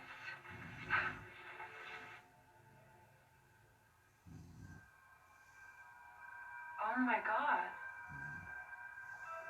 Oh my God is right. More camouflage doors, Stevie. Great Gran was never above using a good trick twice. This was her little joke on her husband's business life. Did he get it? I doubt it. I don't even really get it. Here's the real door right here. Just press right there.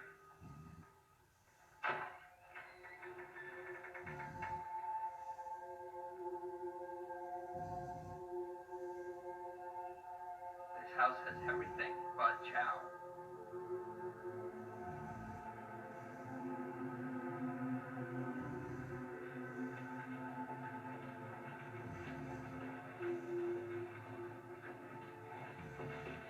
Joyce, this way. Oh, of course. I knew that.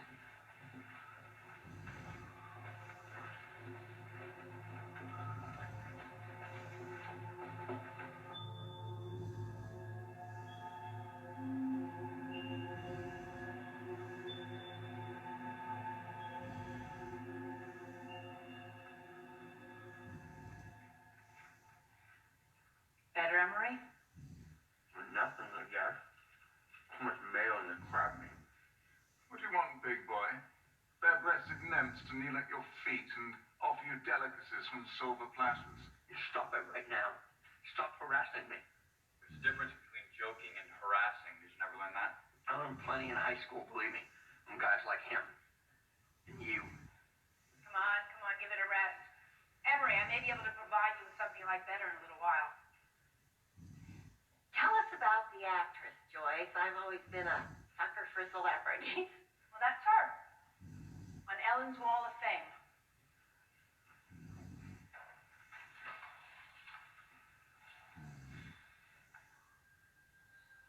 Deanna Petrie was a fairly big star in the 40s.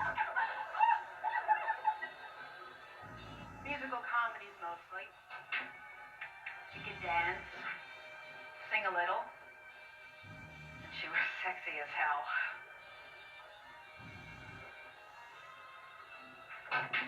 She was one of Ellen Rimbauer's favorite guests at her January 15th parties. In 1946, she showed up in what Hedda Hopper called the cocktail dress. It was what she was wearing when she disappeared. She spent most of the night here in the billiard room, wowing the guests with her many talents. She left behind a single earring. A maid found it the next day, but there was no longer a girl to go with it. Deanna's disappearance made Rose Red's reputation. And now, Annie, if you've finished eating, I have something to show you. It's nice. You like it. I promise.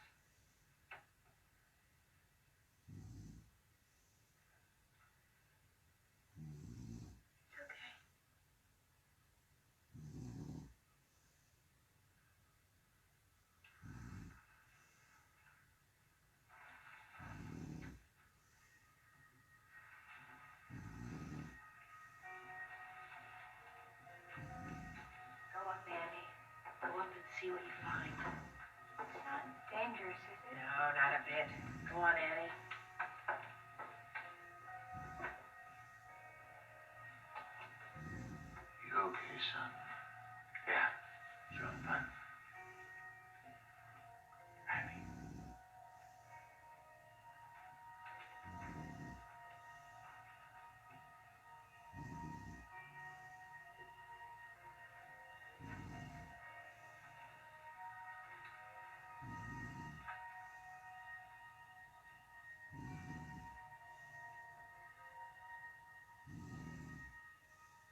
Revelation 12.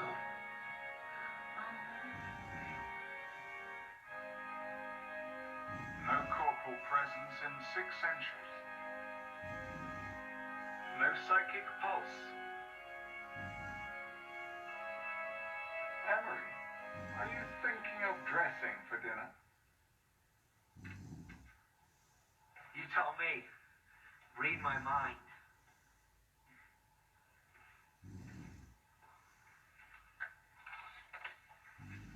Annie, Glenn Miller.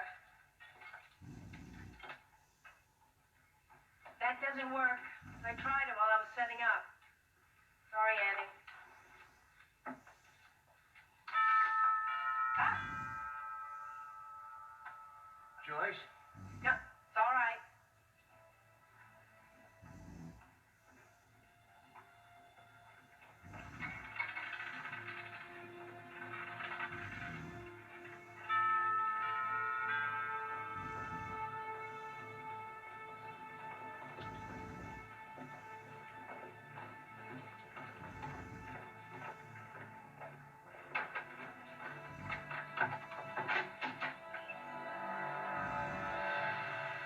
Got 3 unloaded for Reardon, large, with 2 6-packs of soda.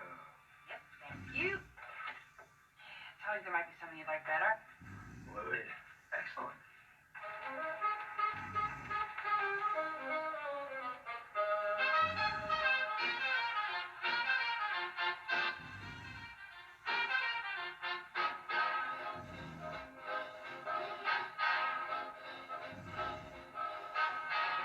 Miss Asper?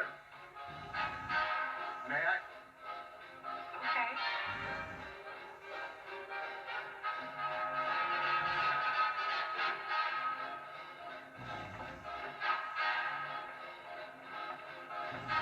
Do this often?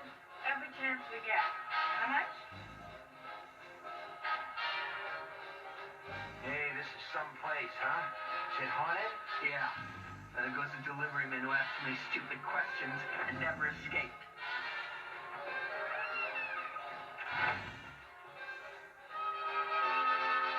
Unbelievable. What are you doing to me? This is terrific.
Wouldn't think you'd need a telemetry readout just to count heads.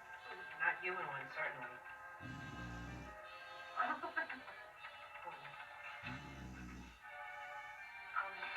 really worried about Mr. Bollinger. Don't bother. They'll show up eventually. I wish I could be as sure of that as you seem to be. By the way, where's Vic? Right here. Anyone care to dance? Well, not me. I'm pooped. Where have you been? I lost my book. Oh, it's story time. We've heard the one about the actress.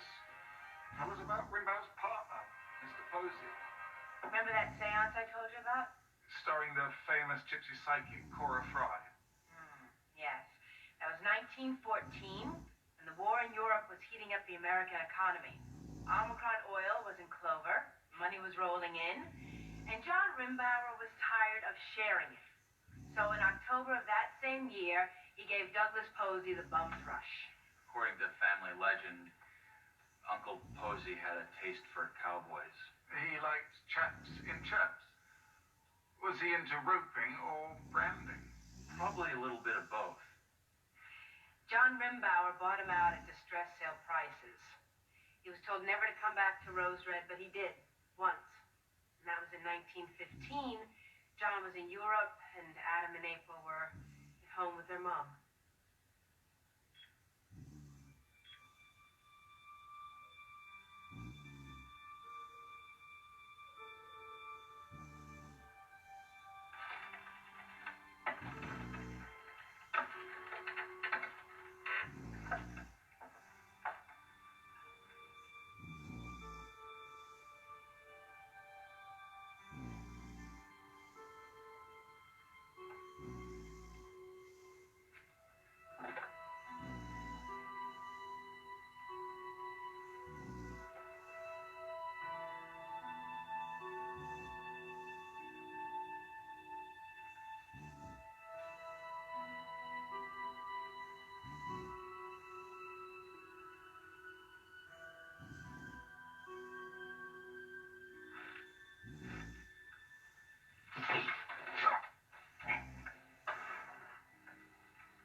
Granddad never forgot Posey tossing him that Tom Mix hat of his. He wanted to keep it, and he threw a tantrum when his mother tried to take it away. And the rose. He never forgot April catching the rose. Why did Posey wait a year to do it? And why here? Any ideas?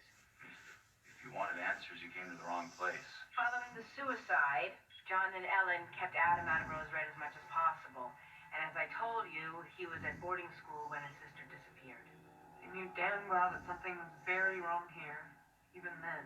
The male descendants in the Rimbauer line have mostly stayed clear of the family manse. I wasn't here more than half a dozen times as a kid. I got off on my own just once. I was 8.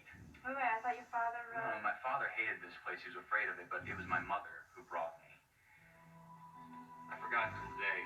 Blocked it out, I suppose. Nick reminded me. She probably couldn't find a babysitter. What was she looking for? Antiques, loot. I think she was drunk. That's my memory of it, but she so often was in those days.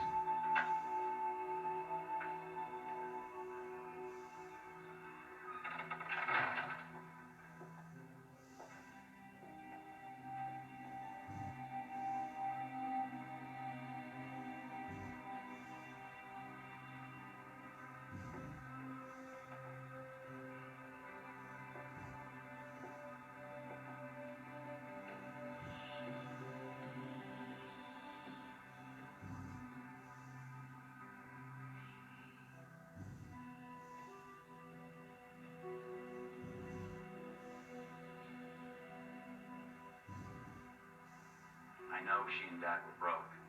After we lost the oil company, it's been a family disease. Brokitis. And while your mother was treasure hunting, you got lost. Yeah. I mean, it was no big deal, but... And you were upstairs before you realized how lost you were. 1 floor above the Mirror Library. Or was it 3 floors? Or 10? Because when this place gets going, when it feels lively, when it has energy to draw on, Rose Red can make itself as big as it wants, can't it? But finally, you got to the top. And that's where...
advise none of you to go wandering tonight.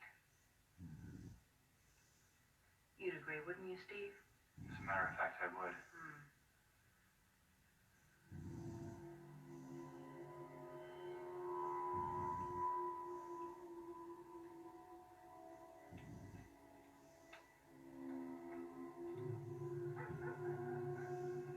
If we're quiet, if we listen, we can hear houses breathe.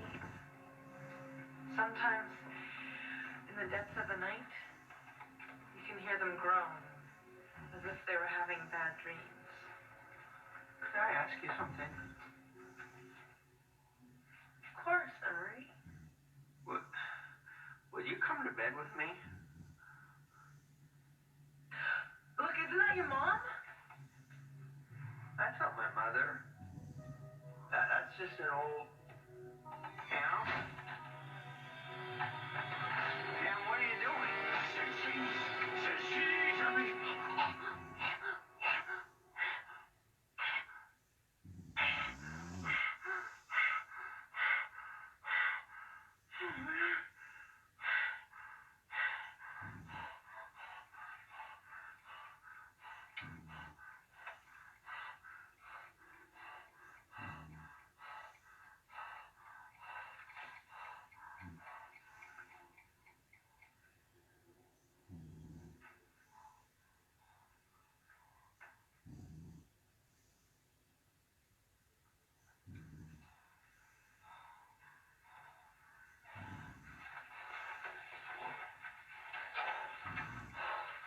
$5,000 wasn't enough, Ma, not at all. 20 wouldn't have been enough.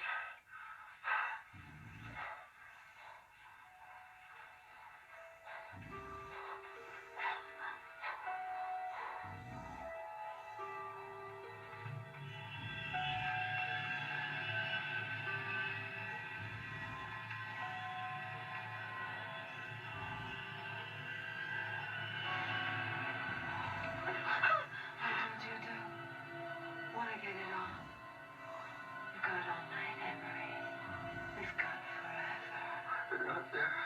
Not there. But I am. I'm your girl.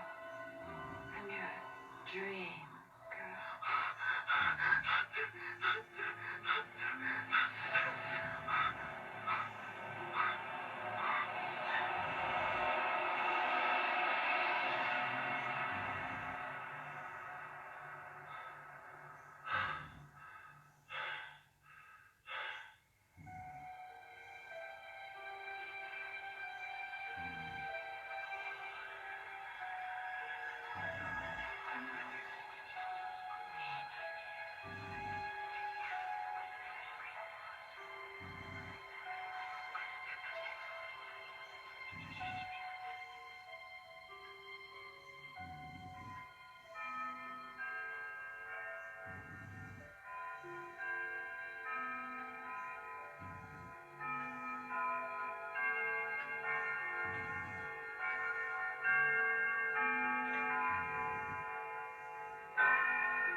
Who's it?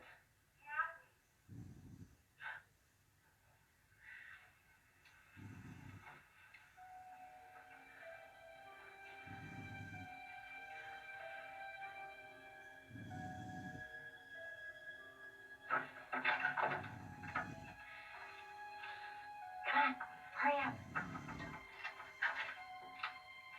What is it? It's Steve. He found something amazing. It explains so much. Explains what? What are you talking about?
Annie, turn the record player off. Dad will be pissed.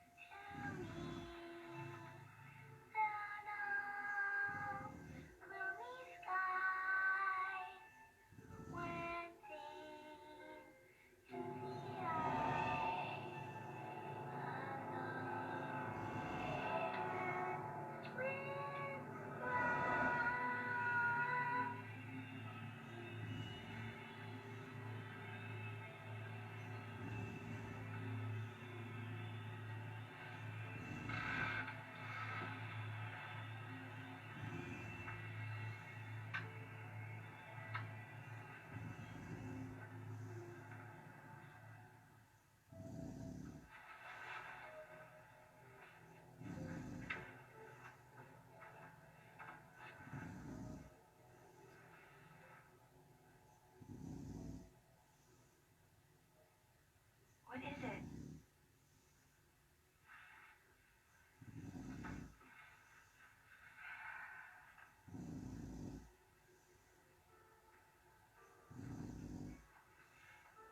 Did you open that? If you opened it, close it. I can't sleep with the closet door open. I'm afraid of the boogeyman. Aren't you?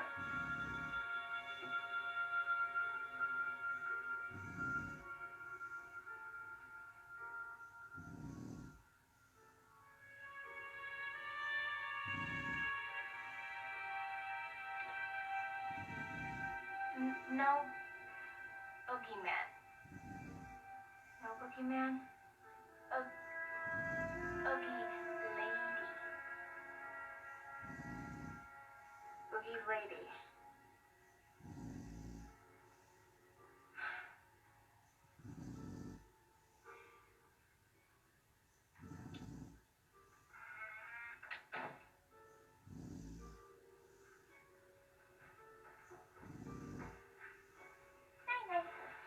Oh, you are gonna get it about.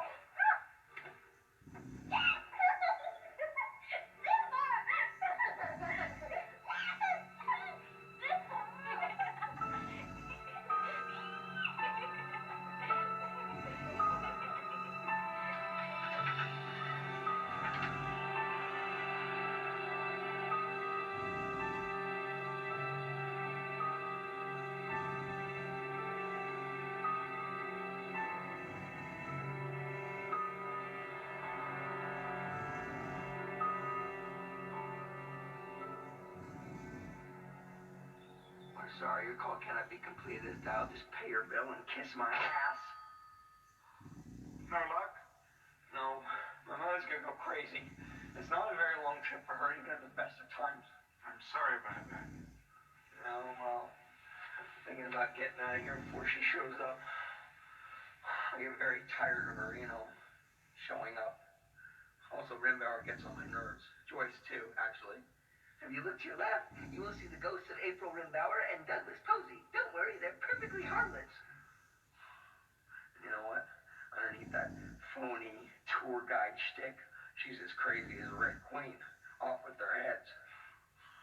And that creepy kid with that creepy doll, she's nuts, too. Rimbauer's just smart-ass du jour.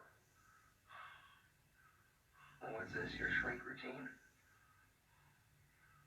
Just get it off your chest. A dead cell. Isn't that what Joyce called it? Didn't want to know about dead? I had a dead movie star in bed with me last night. Diana Petrie. Yeah.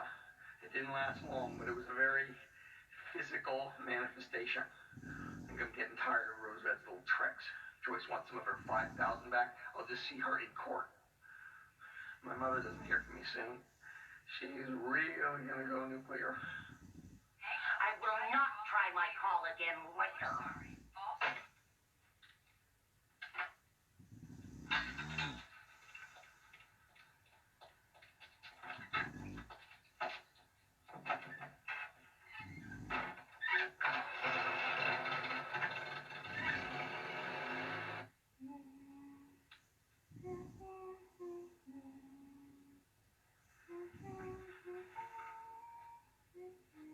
Good morning, Annie. All right.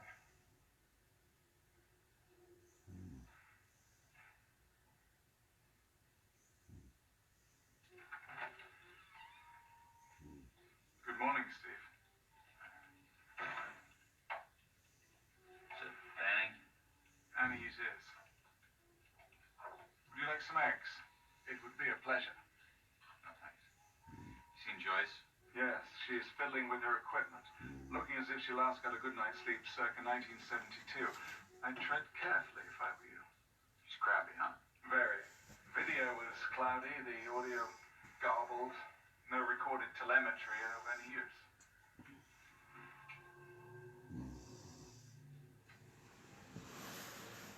What's that? Well, that's the wine cellar. Isn't it marvelous? The door was open when I came down this morning. Haven't you seen it before? No. Rose Red hasn't just woken up. It's begun the house and garden version of Frankenstein's monster. That's ridiculous. Is it? Listen. You heard much of that? Enough to worry me.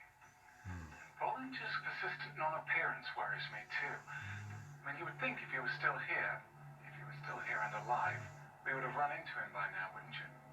I don't know. And the longer we go without reporting his disappearance, then the more peculiar our position becomes if he turns up dead or if he doesn't turn up at all.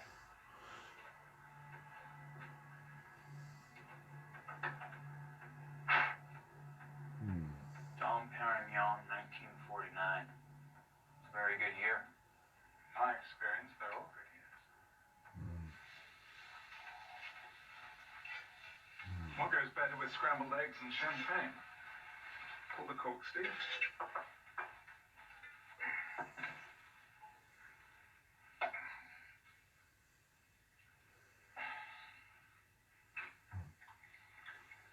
Will you wet your whistle? It's a little early for me. Cheers. Cheers.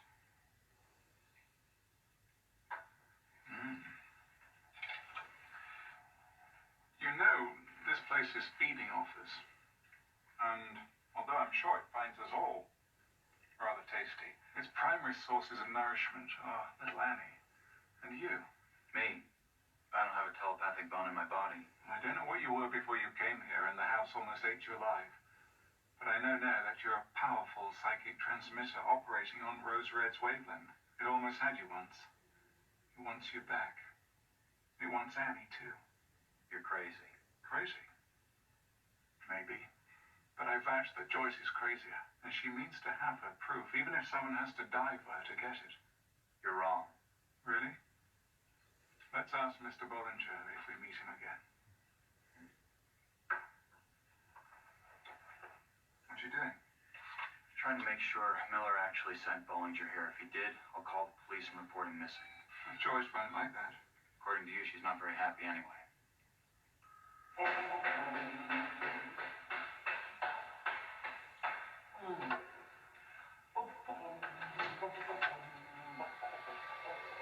Hey, Professor, what you doing here on a Saturday morning? Minding my business, as I hope you will yours.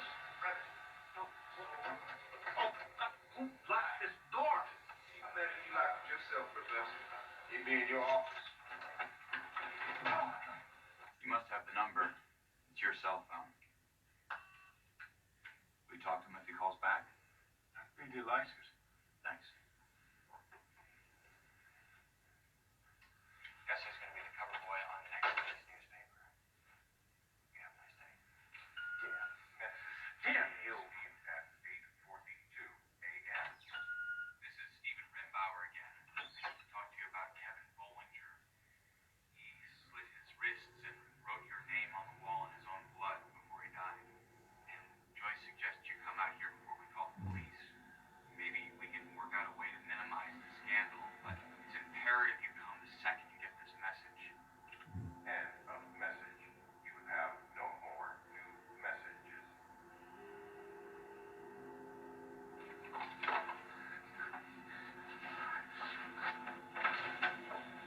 Have a nice day, Professor.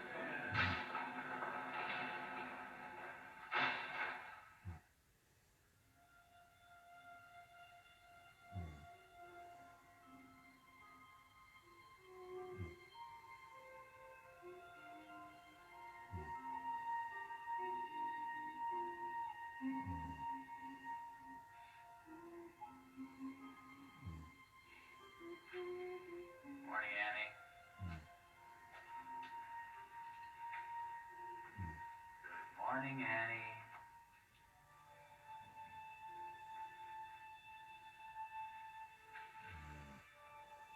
Good morning, Annie.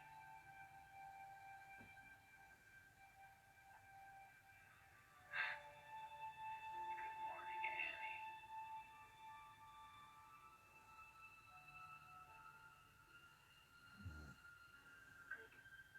Morning. Steve. Good morning, Steve. Good morning, Steve. Right.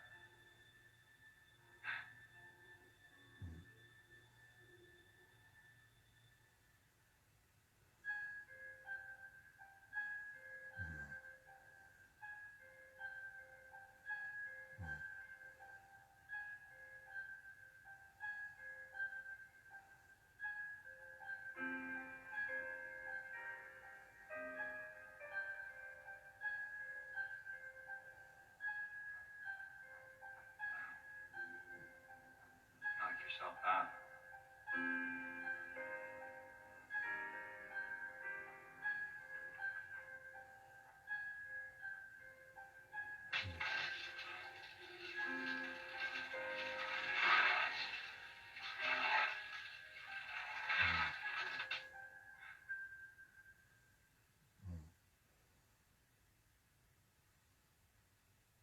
Pretty good.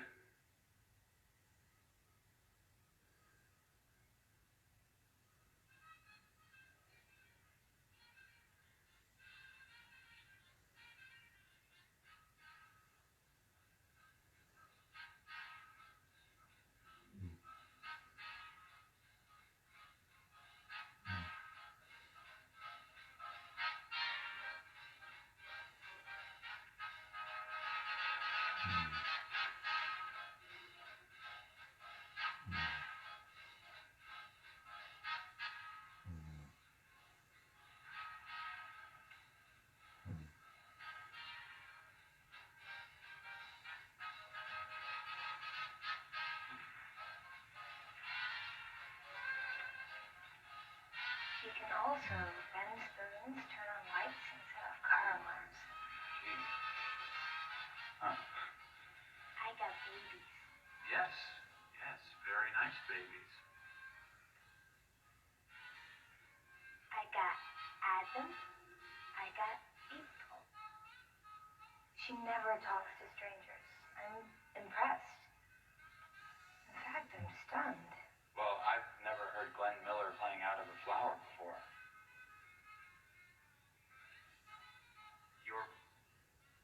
You're Rachel. That's right, isn't it? Yeah, most people call me sister, or Sissy for short. I think I prefer Rachel.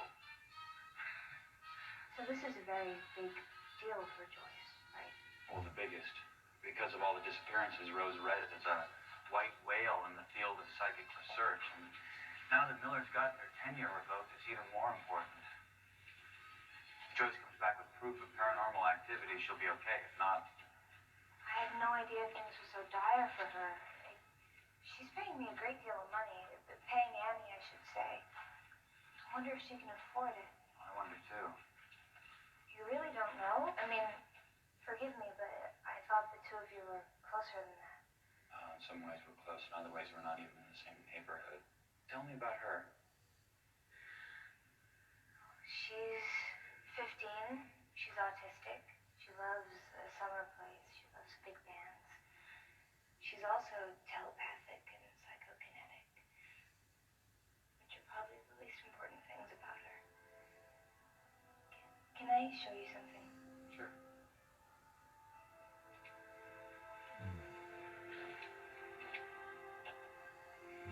Everything was dead at this end of the room yesterday. Well, the house is coming to life. I think we all feel it. Maybe, but the house didn't do this. Annie did. It's the other side of what she is. It's not all frozen pipes and falling stones. When I look at her, I don't see ruin. I see roses. When Annie was 5, the dog bit her. Annie, make him go away! Annie! Annie, make him stop! Annie, make him go away!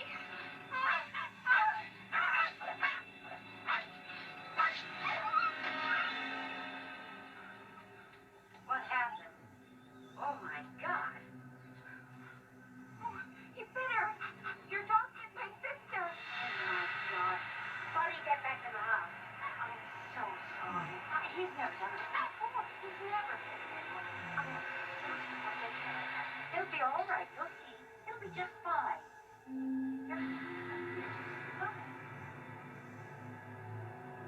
Sister, look at this. Sister, I got baby.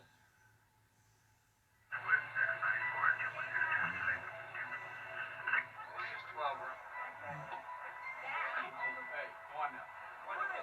Stones from the sky, and they all just fell on Stan's house, nowhere else on the street. I mean, it was the dog that hurt her, and the dog had already been destroyed, but Annie... Annie didn't understand that. Stop it! Answer me. Are you proud of this? Stop it, Daddy! I'm not gonna stop it. Come on, how could you be so stupid?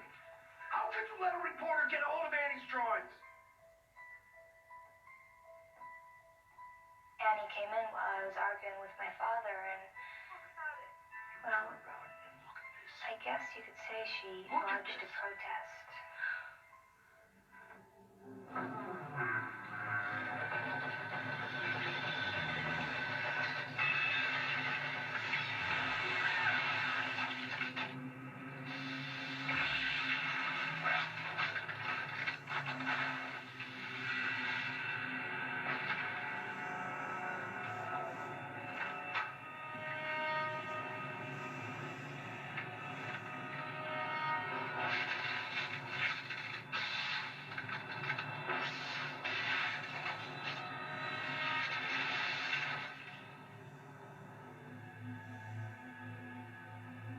She froze all the water in the house. She's a big-time telekinetic, and that's all Joyce cares about. Joyce is... No. No, thank you. I do understand. I mean, think even Annie understands why we're here, in her own way. But for me, the thing that's important about Annie, all that's important about Annie, is that she responds to love with love. There has to be a place for the Annies of the world, isn't there? No, it'd be nice to think so, but the world isn't always fair. I know it.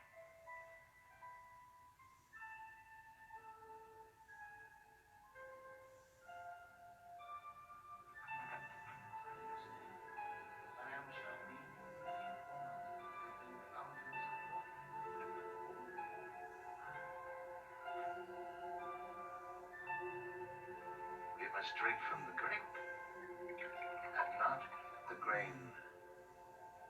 Maybe later.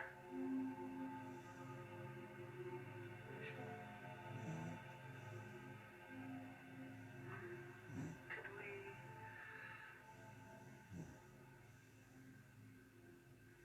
What you thinking? Any idea at all? Not the slightest.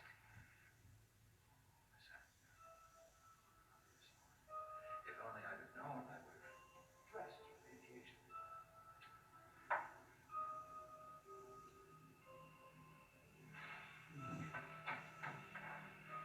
What's wrong, sweetheart?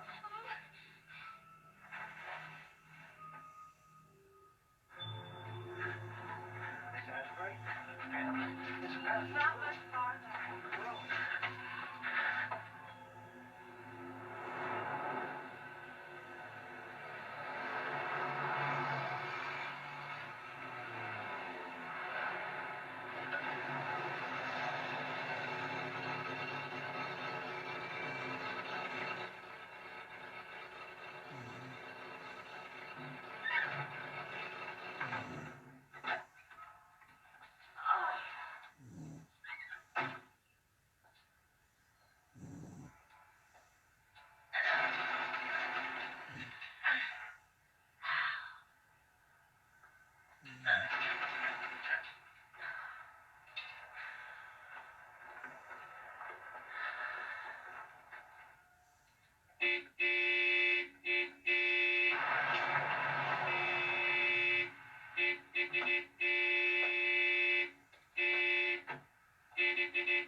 Who are you?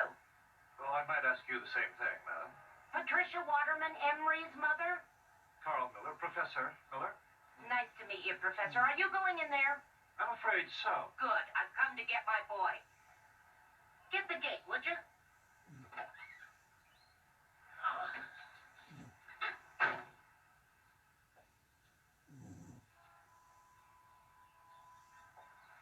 Come on, put your back into it.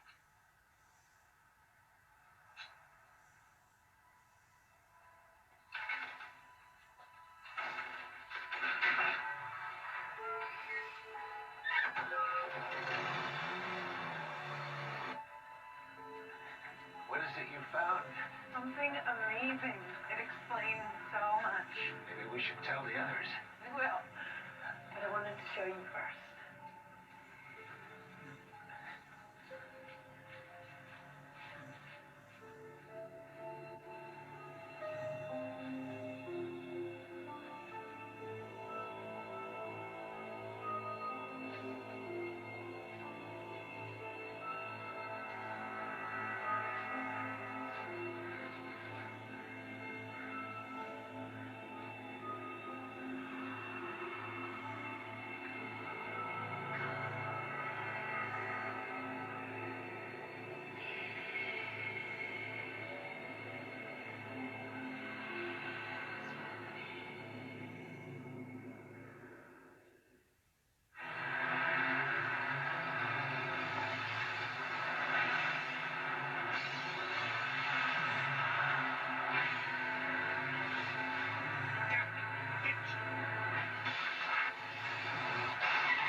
It is her.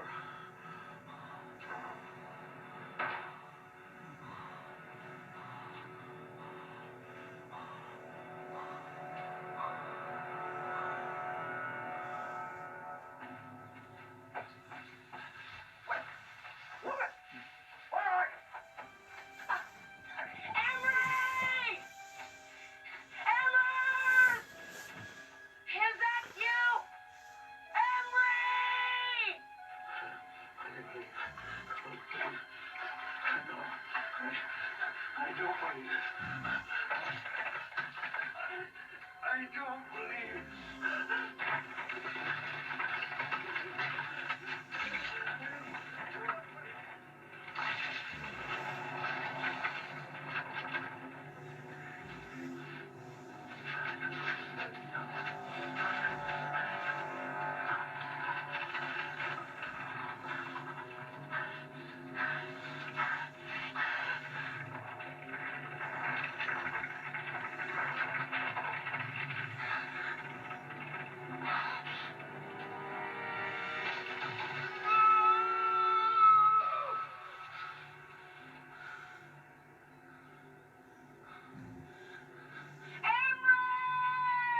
Help me, Mommy, I'm so scared. Amherst! Help me, Mommy.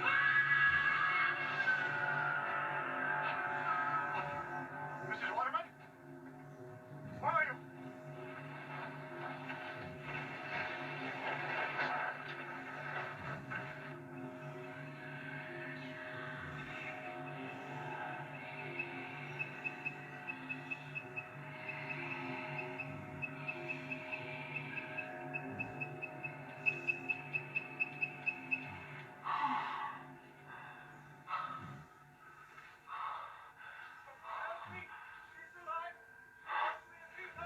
Not there. Not there. Not there. Don't let it go. I don't let it go. Open the window. Open the window and let me in. Emery, I'm having a heart attack. Call 911. Not by the hair of my Call cheek. 911. Not there. Not there. Not there. Not there. Not there. Emery, look at me. Please, look at me. For God's sake, open the window.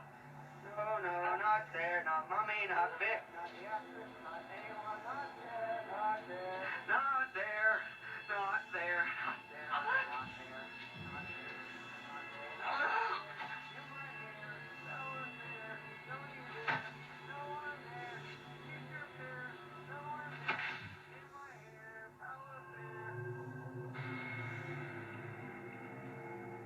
Don't you dare. No one there. What's going on? No one there. Power fair. Keep your hair. No. He came to you for help and you turned your back on him.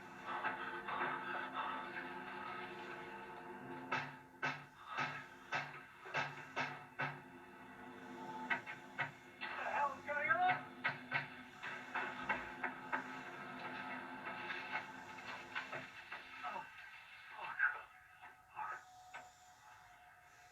Sir. Pardon me, sir. Yes? Are you here for Mr. Bollinger? Is he here? Oh, yes. Waiting for you in the solarium, sir. If you, Professor Miller, that is. He's all right? He's not hurt or... I believe he's impatient to go home, sir, but otherwise he seems quite well. It's Remmbauer. What is going on? I'm sure I cannot say, sir. Mrs. Reardon's party seems rather rambunctious. Does it indeed? Take me to Bollinger. Right away, sir.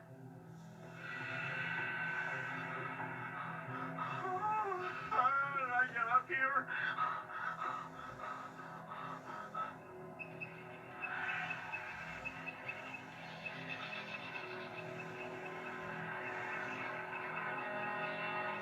Man, will you slow down a bit? Where are you going? Hello? Ma'am?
body we put on over our bodies.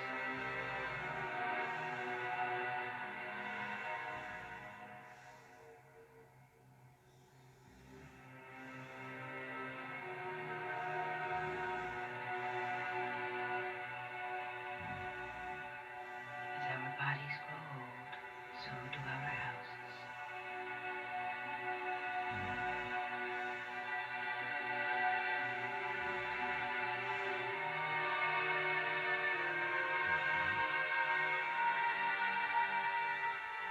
As our bodies may sicken, so do our houses sicken.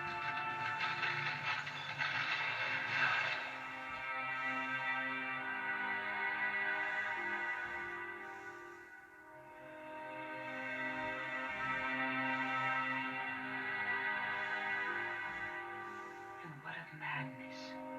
If mad people live within, doesn't this madness creep into the rooms and walls and corridors, the very boards? Don't we sometimes sense that madness reaching out to us?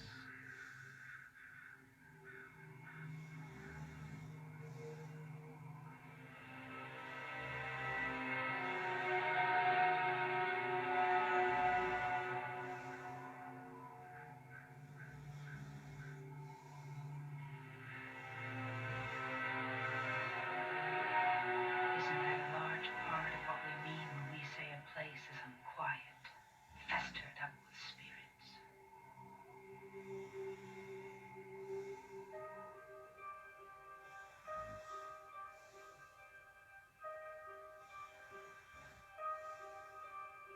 We say haunted, but we mean the house has gone insane.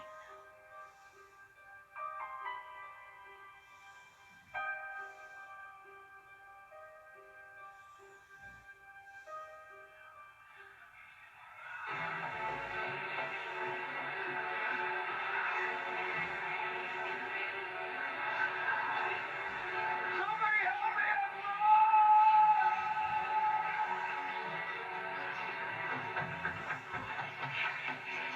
Somebody help me!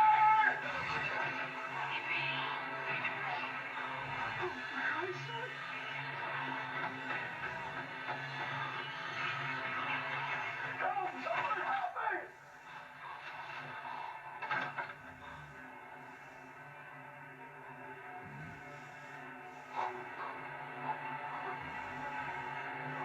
Where the hell did I come from?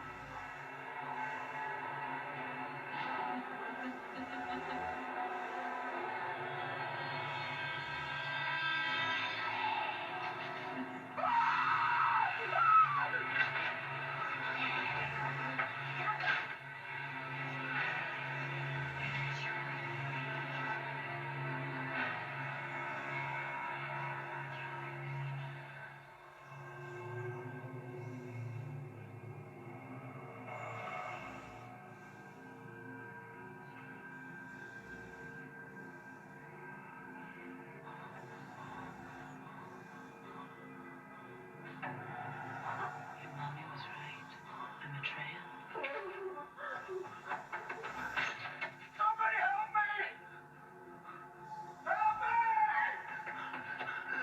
Where's everyone? Nick, what's going on? What's on the young? Nick, I think he's dead. I'm not sure. I'm trying to get to him. What's going on? He said Nick is dead. Oh my God, that's ridiculous. How could he be dead? Joyce, get ready. I said I think he's dead. Thank God. Thank God. You don't understand. My mother's here. Unless the house is imitating her, I suppose that could be. At first, I thought so, but the more I think about it, the more I think. I got lost. I've seen things you wouldn't believe. Not now, Emery. We shouldn't be here. Not any of us. There's a bubble forming, I think, a kind of psychic bubble. What in the world would your mother be doing here? She worries about me. I'm worried about me too, actually. About all of us. I saw Pam upstairs. I think she's dead. Where's Annie? I don't. Stuck again. It's not just stuck. Of course it isn't. Ridiculous. Emery, come here. scootabout. Mommy's little scootabout, all right? Mommy's little scootabout. That's what she calls it, okay? Her scootabout. Sometimes we scootabout for ice cream, and sometimes we scootabout to the movies, and some... Stop looking at me. I think Mama's little scootabout is blocking another car. Is anyone in it? Don't know, I can't tell. I'm gonna check the kitchen door. I'll go with you. Steve! Not now, Dee.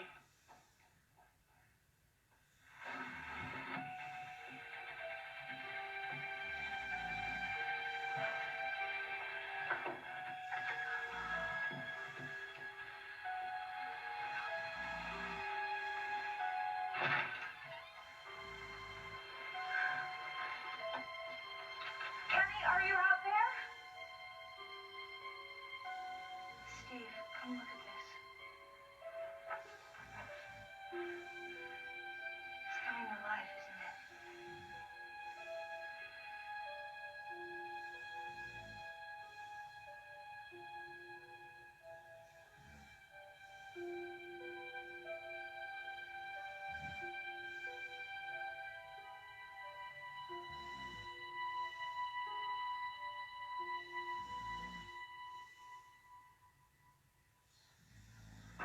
I think he's somewhere right outside there.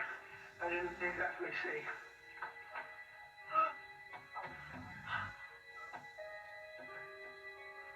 No. Open in the name of Jesus! Open in the name of God!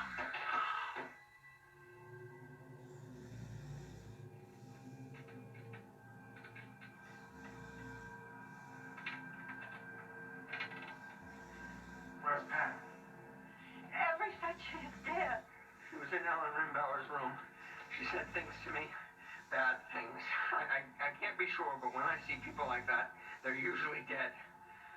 This place is going to kill all of us if we're not careful. We were wrong to come. That is a cowardly and mistaken thing to say.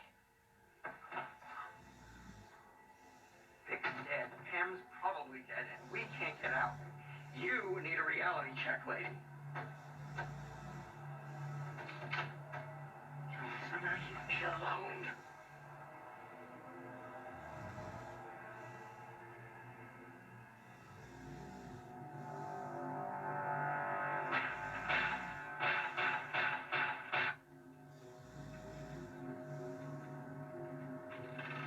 Kenny, where are you? Kenny, are you? Oh, God. Andy, don't move!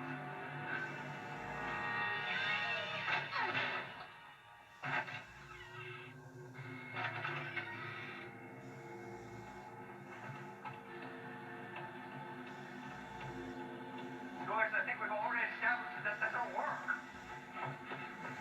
Annie.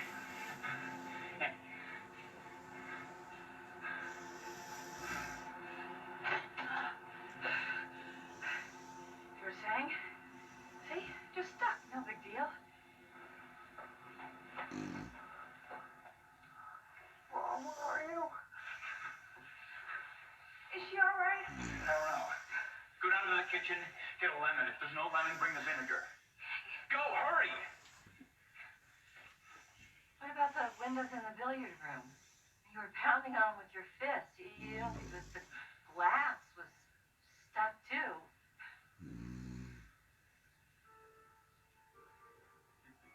Be careful now.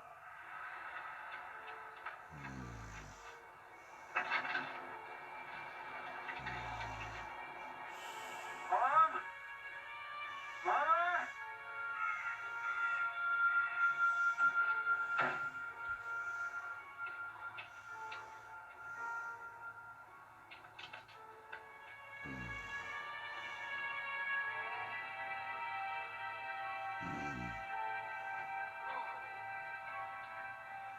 Who's there? Oh, that should be good.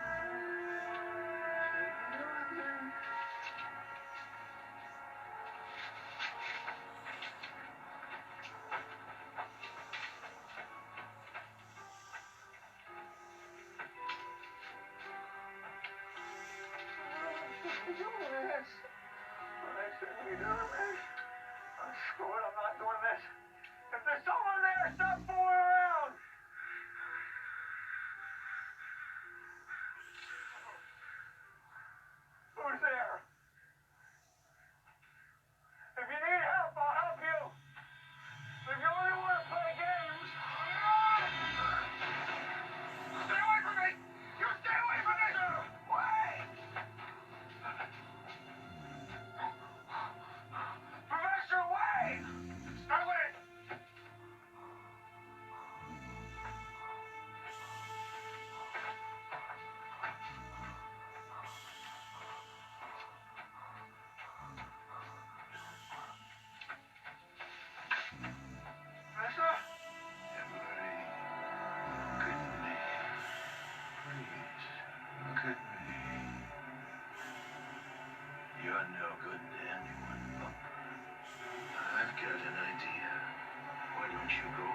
just like Posey, a rainbow around the rosy, and not where the hair of your chinny chin.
No, but her breathing's strong and regular. Get Joyce. Can I stay with her? Get Joyce. She's a hell of a lot closer to a doctor than either of us. Go!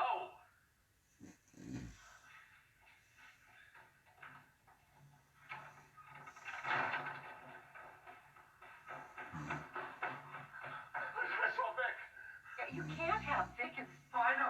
Vic was just another little Rose Red mind movie like Pam and Deanna Petrie. But I also saw Miller, and he was real. Miller? Are you talking about Professor Miller? None other, although I'm not sure the Dean of Arts and Sciences would recognize him. He's out there in the high grass, running around like a madman. You're lying.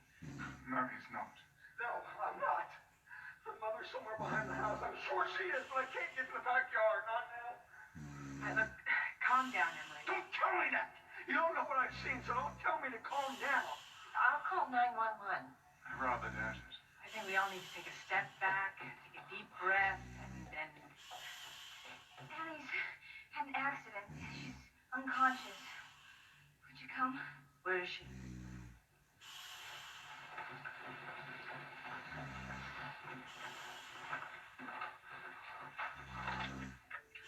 If this phone's working, who shall I call? The cops. An ambulance. No what? Not yet. To hell with you, Joyce. I'm getting out of here.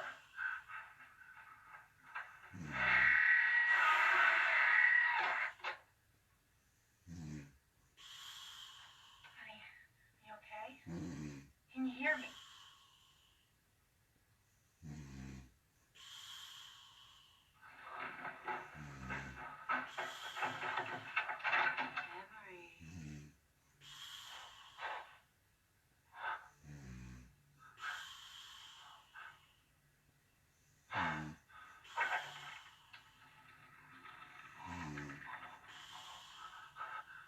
You're not there. You're dead. Both of you are dead. No, we're not. We're not dead at all, Emery. That's the beauty of it.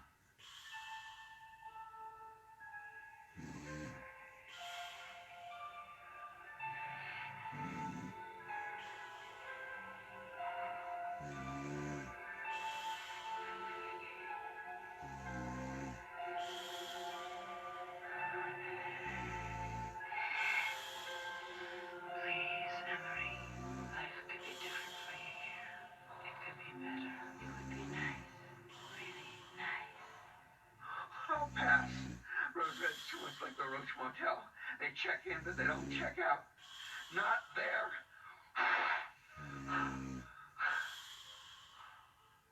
I'm hard up, girls. I'm not quite that hard up. Annie, what is it?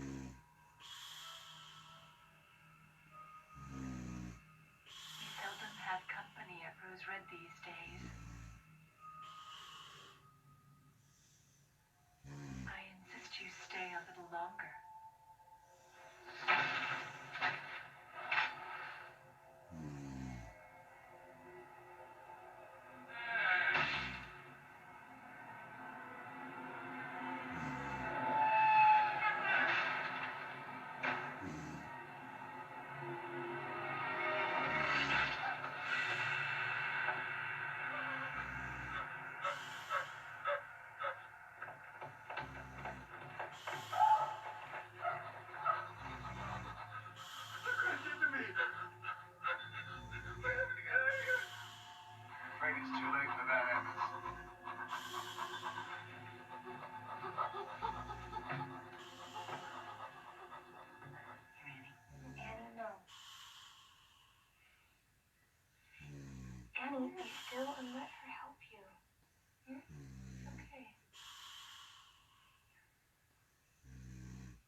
stand up?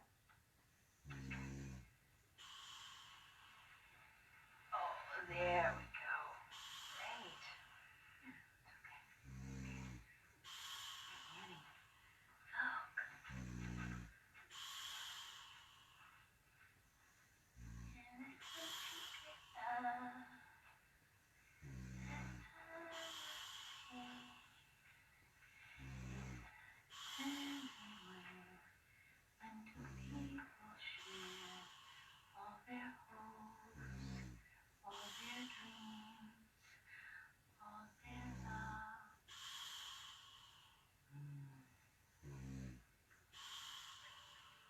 I know the song. I know the feeling. To be safe. To be free to dream. And to have all the time in the world to enjoy it. Yeah. Later on, I'll let you play with it all you want. I promise. Annie, look at me. Look at me. Annie, whoever wants to have that dollhouse, you look at me right now. Annie, are you holding the doors and the windows closed? Don't give me that blank stare. You understand me perfectly well. We understand each other. Are you? It's what the house wants you to do. You just go right on doing it. Soon, I'll take that dollhouse down and you can play with it all you want. In fact, we'll play with it together. And we'll take all the time we want.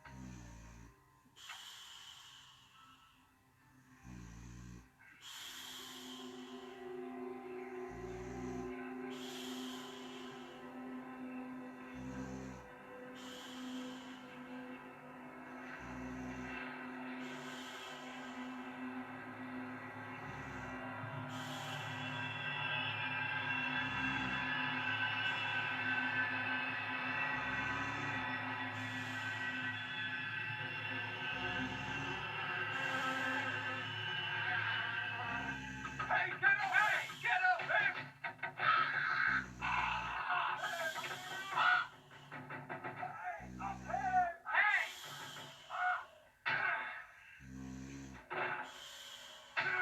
That isn't gonna do any good. So what's next, Sherlock? You got any ideas? No. You? No. This place has always wanted me. I found that out when I was 8. I should have stayed away. Why didn't you? Because of Dee. She needs someone to look after her so she doesn't just go floating off into the big nowhere. I mean, there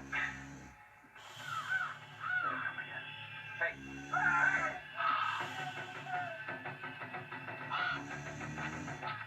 Get up! Hey! Come on! Hey, get off of it!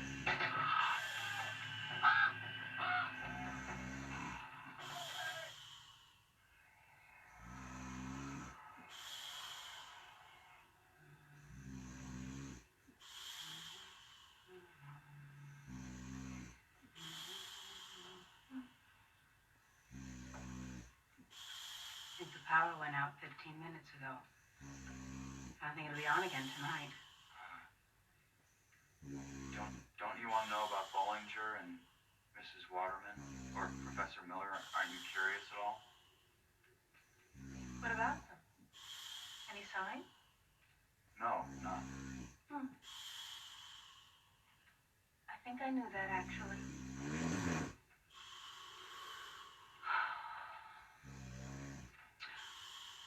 So,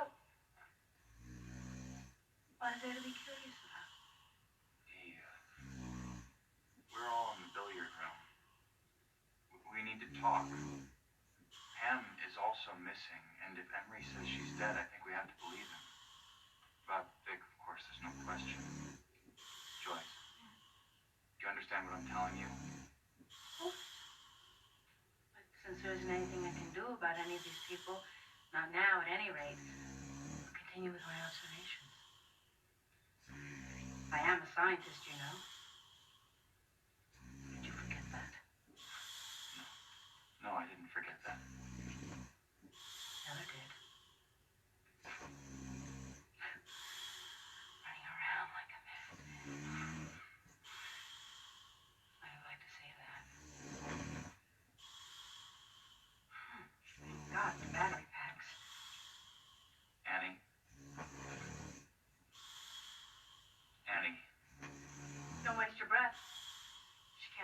understand you. Can't even hear you, not in the sense that we understand hearing.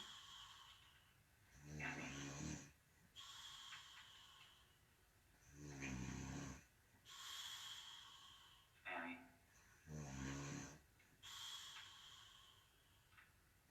There you are. Would you like to come with me into the other room for a while? We could visit with Rachel and the others.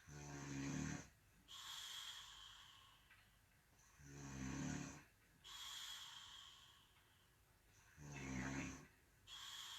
You do, don't you?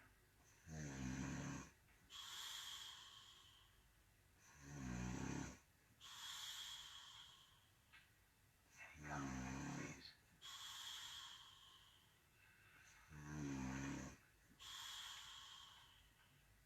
You sure you won't come with us? All right. Let's go.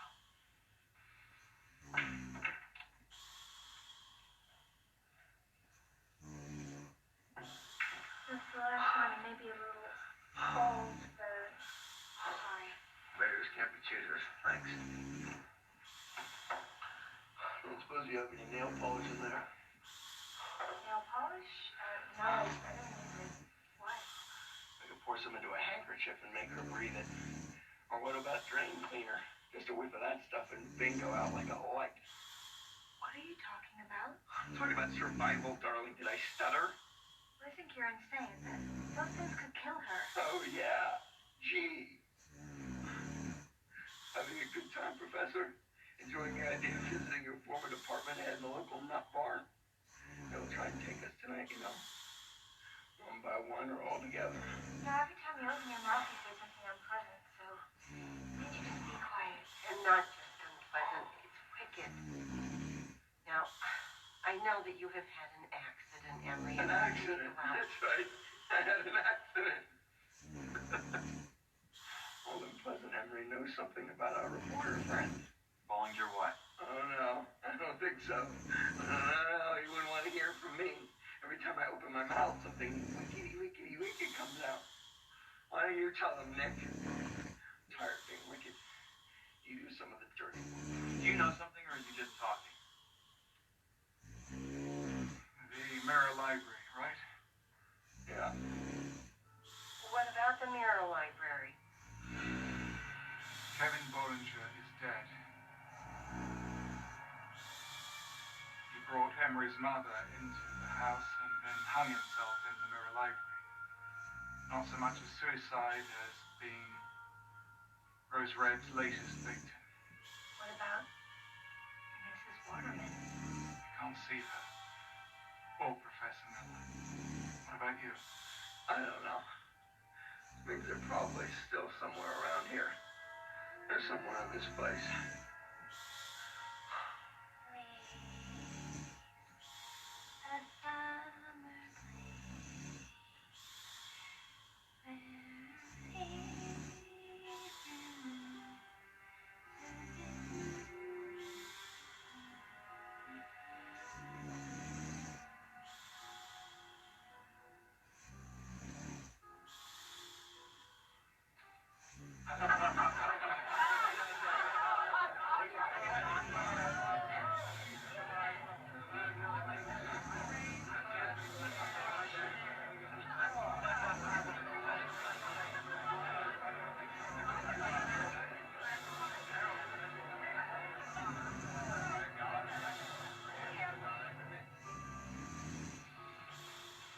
You said you wanted to talk? Let's talk now, because I gotta go check on my... Did you intentionally decide to sacrifice Miss Joyce? Or did you simply ignore the probability of our demise? I don't know what you're talking Yes, you do. You're part of it. But supposing you never get your proof, do you even think about that? Supposing the proof isn't here to get, what then? Supposing Rose Red is just the paranormal version of the Energizer Bunny, and it just keeps growing and growing and growing and growing. Stop it. You're crazy. Can you see that he's crazy? I'm crazy. I'm a mind reader. You know that, and that's why I'm here. Now sit down.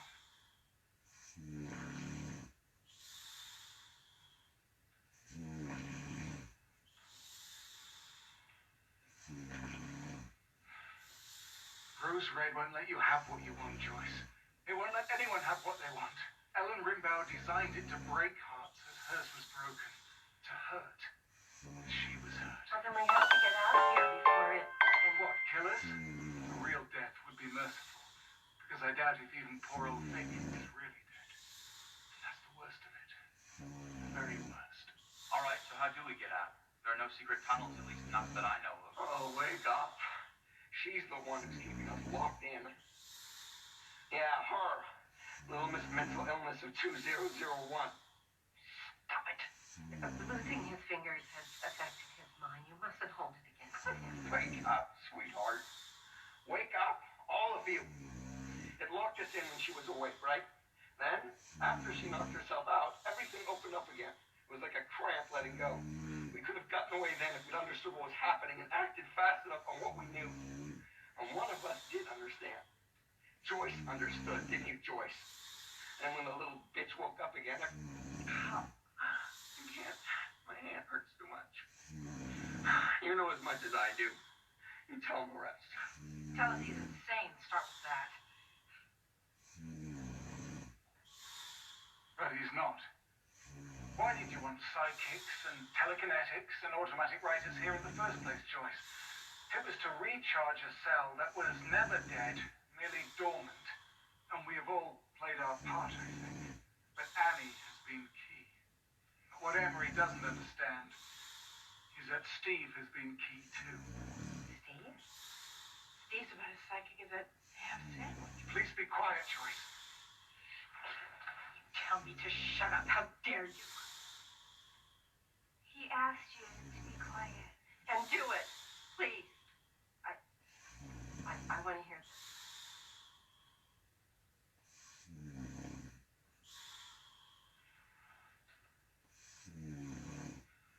Everyone has some psychic capacity, Joyce.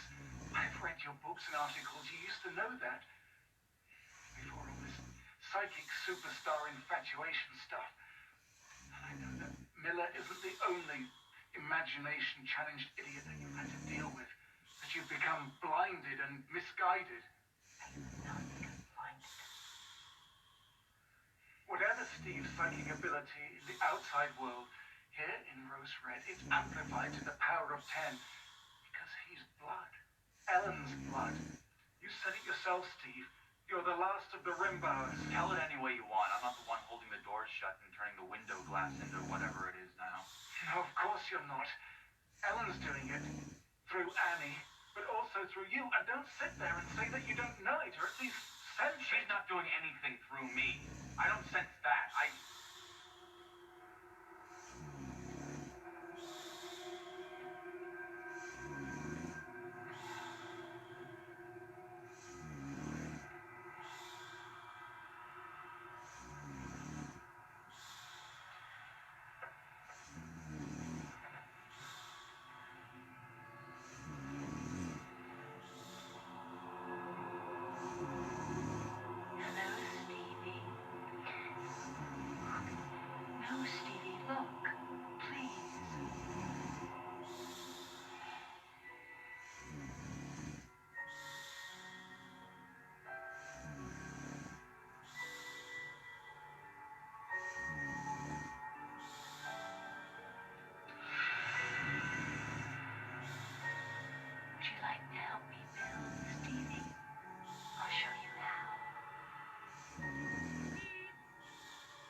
That was a false memory. The house planted it.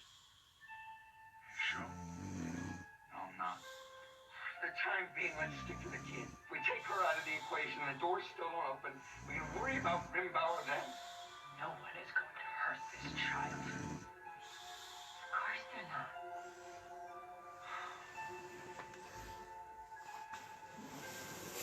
And there's the rub. We're in trouble, ladies and gentlemen. Trouble.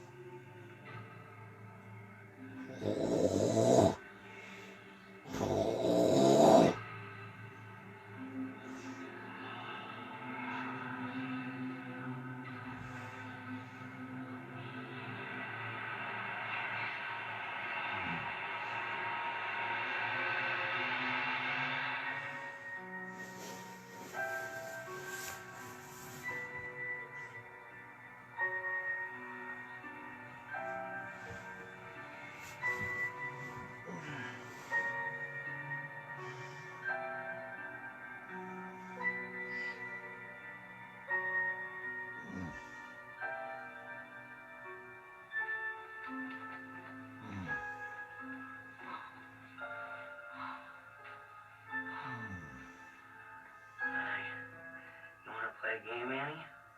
You take 10 or 12 real deep breaths and squat down and blow on your thumbs. You'll get all floaty, and then you'll go to the North Pole with Santa Claus and his 8 tiny reindeer. The rest of us, meanwhile... Stop it! We'll scurry on out of here like the good little mice we are. It's not funny. Neither is this. Tell you what, sissy. Let's find some dry cleaning bags. We can wrap her up just until she passes out.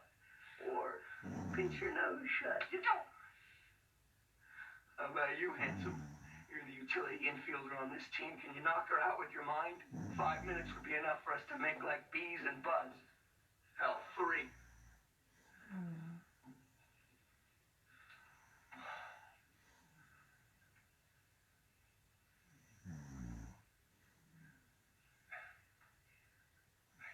See her thoughts, but it's the most peculiar thing. They're high. Yes. High above me, as if she were a princess in a tower. And she's waving, but there's no way to reach her, at least not for me.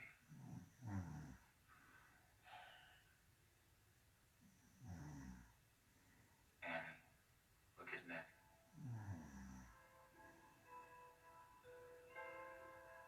What are we going to do with you, little sister? How about this? Back of the head's the best place, just above the nape of the neck. Hit her hard, the lights go out. Hit her harder. Oh, you ugly man. You ugly little troll. Don't tell me you've never thought of it. Come on, do us all a favor. Do yourself a favor. Back of the head. Or do you want to spend the rest of your life wiping your kid sister's ass? Stop it! Stop it!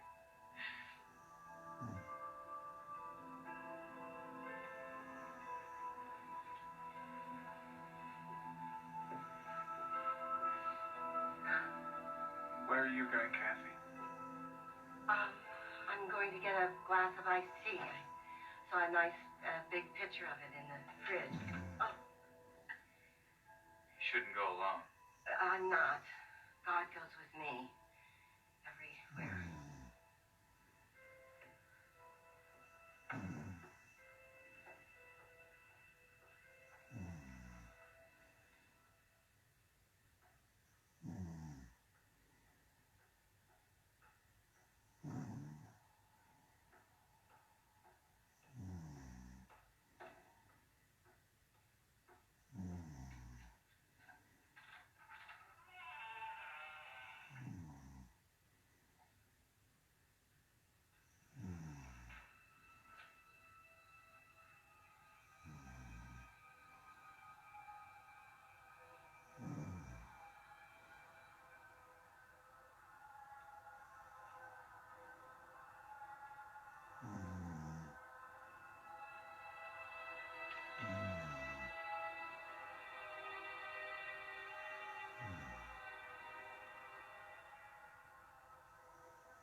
waiting, lady, aren't you? Well, is she all right? Is she even alive? Her pulse is strong and steady. You know who she is, of course. Emery's mother. We'll have to tell him. You don't want to tell him?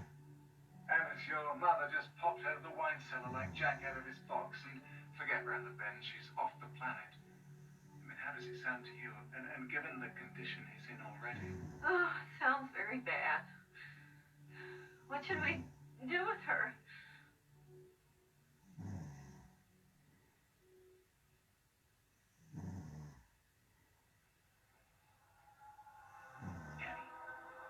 Annie, can you open the doors? Can you open the doors and let us out?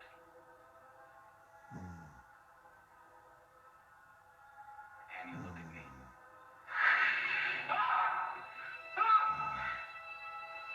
Don't touch her! Don't touch her!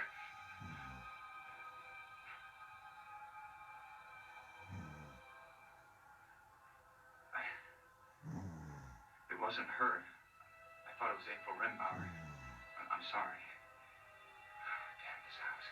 If only there were a way to get through to her to reach the Annie inside.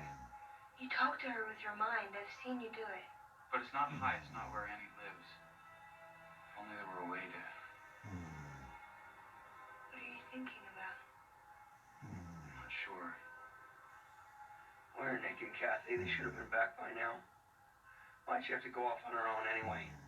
That was extremely stupid.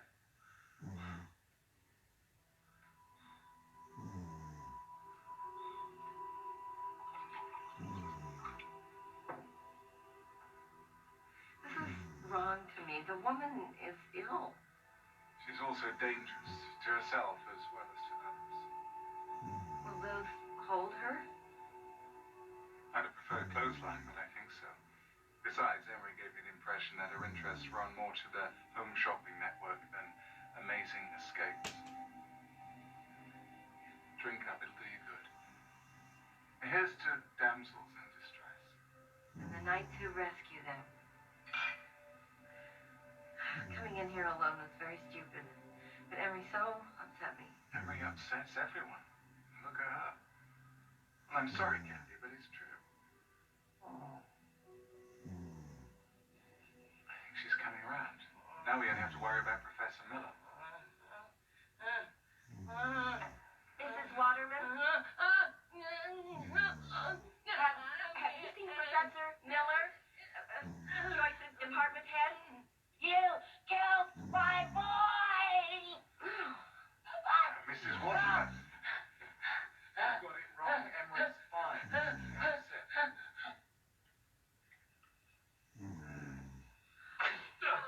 Liar! Lie me, Jackdaw! Blimey, Jackdaw. I've been called many things, but never that. I'm afraid we are going to have to leave you alone for a little while, Mrs. Waterman, only until you feel yourself again. Kathy, come here.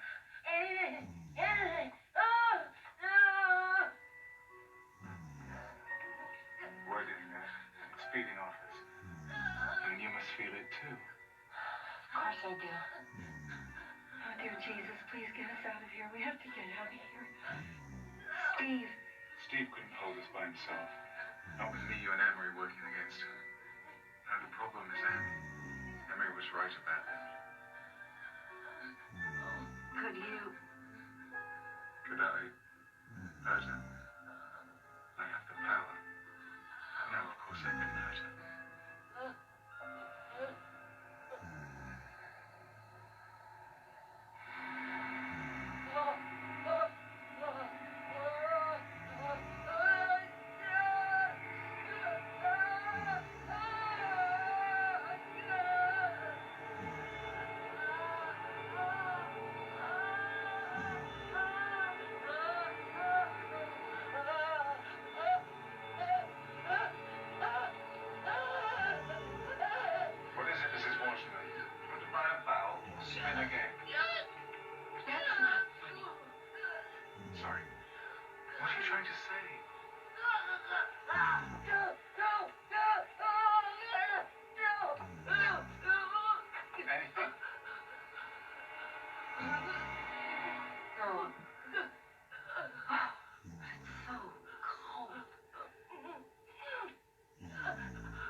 close the door then.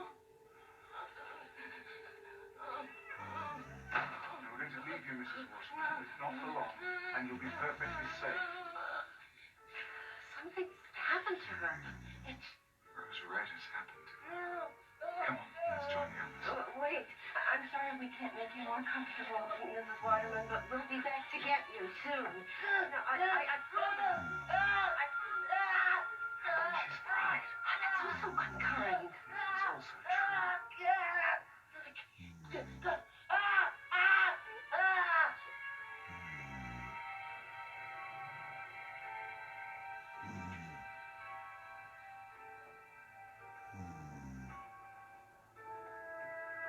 is not the way we came. You're telling me.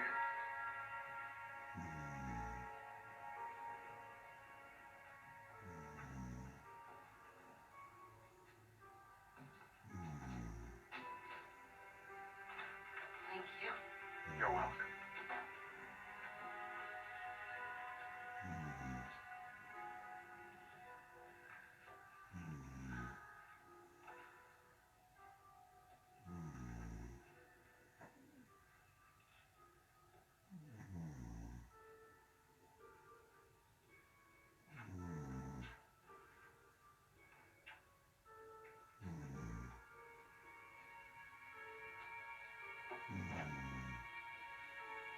Seattle livery, 1924. But it's brand new. You'd have thought after all these years that she would have had Rose Red eat at least one halfway decent carpet.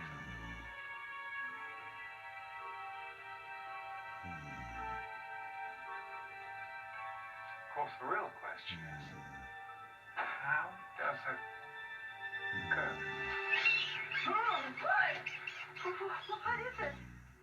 The reincarnation of Emery's mother. Nick. Sorry, Kathy. The truth is, just now I'm rather scared. Let's find the others. Well, we're never going to see them again. Of course we are. I promise.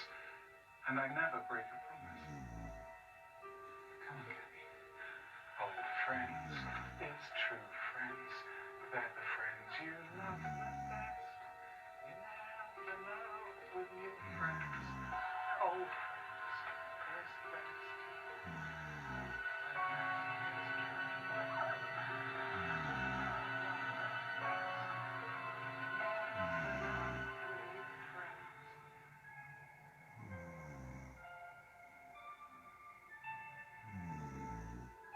Hey, where's Rimbauer? I'm Frank and Babe's big sister. Have to look for Nick and Kathy, I imagine. And then there were 3 little Indians sitting on the shelf. Gotta check the equipment. It's quite delicate, you know. Equipment which interfaces with the invisible world must, by its very nature, be quite delicate. Come with me, Annie? Oh, leave her with me, why don't you? I'll take care of her. Come on, Annie. Wanna play with your dominoes?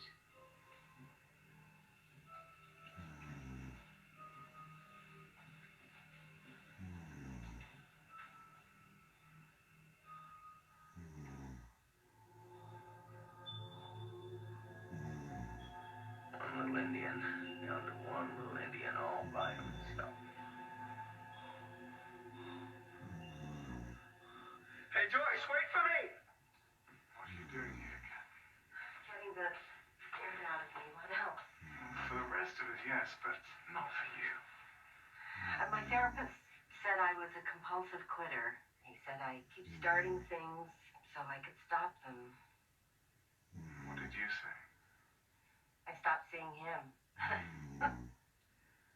So here I am.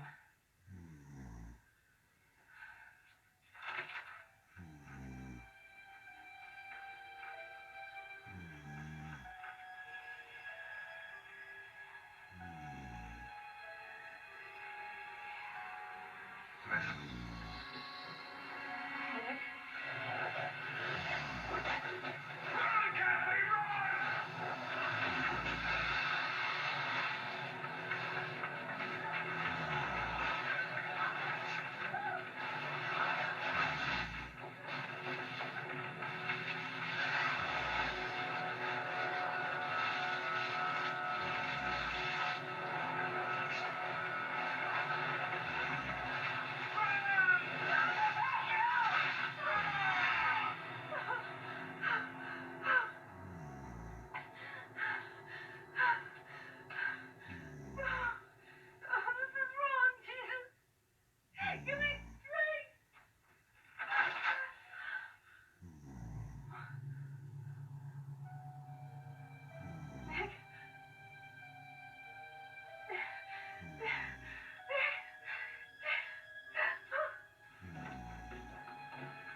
explain this, Ellen. She, enticed me. She...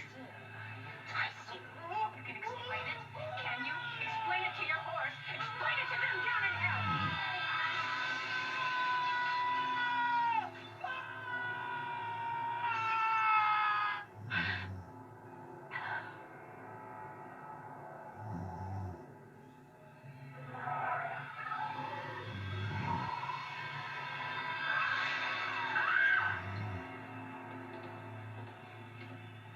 Where does this one go to? Steve? Goes to the tower in the attic. Come on.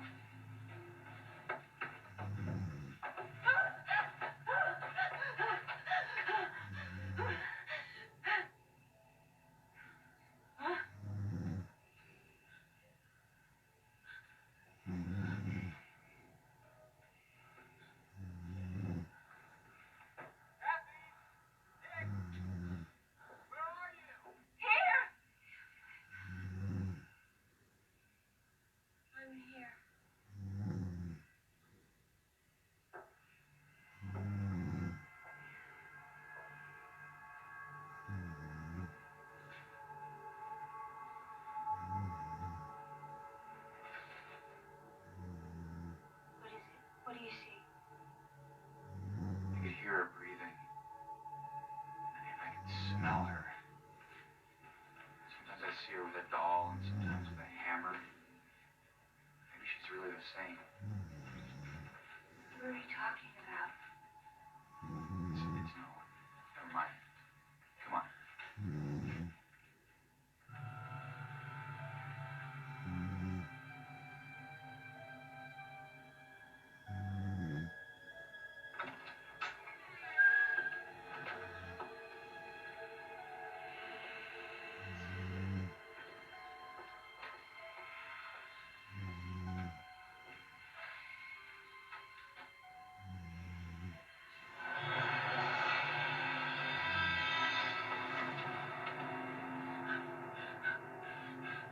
Thanks for scaring me all those years ago. And for trying to make me take the hammer. How could Alan still be alive? Where has she been? In the part of the house ordinary people can't see. Her husband was no suicide. She killed him.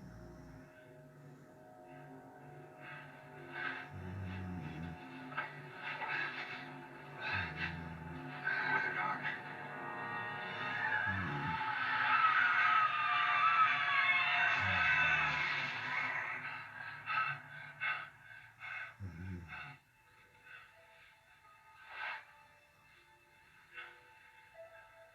That wasn't Alan. Then who? April. But that means That Alan's somewhere still around here. Yeah.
Telling you, it was April Rimbauer. Where's your proof? We all saw it. How many Indians left by midnight, do you think? Please don't expect me to believe that your 90-year-old great aunt is a vampire living in the tower. As a scientist, I just can't. Don't be deliberately obtuse. It's the house that's the vampire, and I think you know that. Oh, what a dreadfully big word for a college dropout. Wouldn't you say? Why, what a sharp tongue you have, Grandma. Another country heard from? Tell me, big sis. Be quiet. I don't want to talk to you. Oh, but I want to talk to you. I'm curious. How often do you dream of her dying? Tell the truth and shame the devil. Stop talking like that! Why do you have to be so miserable? Because I am miserable, you over-Christianized idiot.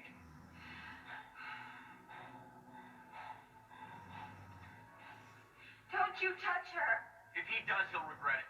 Oh, so strong and brave, threatening the man with 4 missing fingers. What good is she anyway? Just tell me that. She even knows she's alive? I doubt it. Cut it out, Ann. Please. What can you do to me that's any worse than what this house is going to do to me before the night is over? I don't know. Send you out of the room, maybe? How would that be?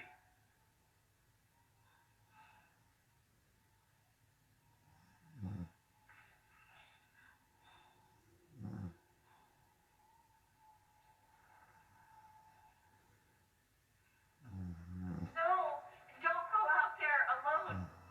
Hey. Hey. It's true enough. She's no good to herself, or to me, or to anyone. All she can do is help the house kill us, and it wants to. I'm not psychic, but I can feel that it wants to. Yeah. We're running out of time, aren't we? Yes, and that's why we have to stay together. Come on.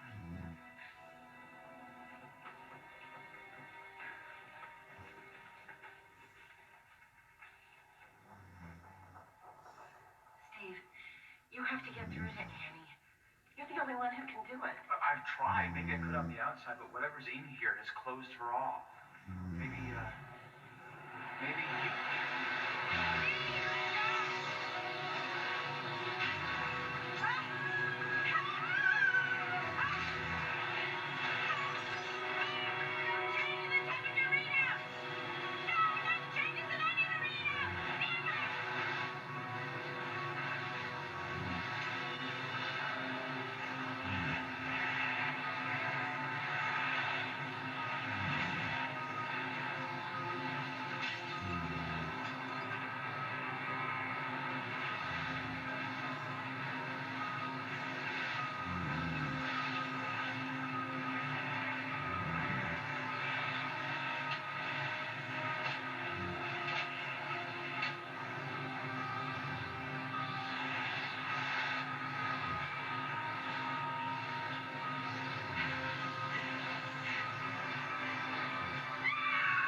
it has to be you. No! Yes.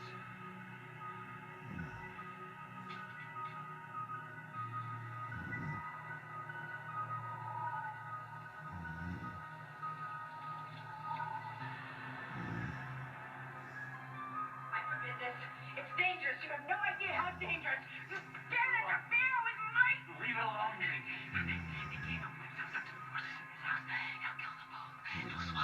We don't have any other options. Here. Do you want to try, Annie? Yes, Annie, go ahead and try.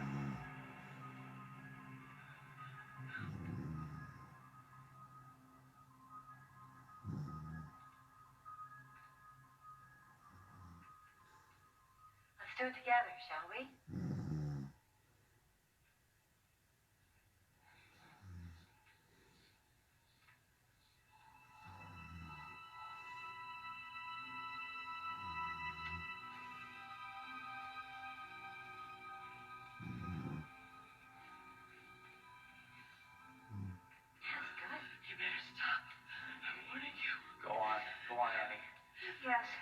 gone.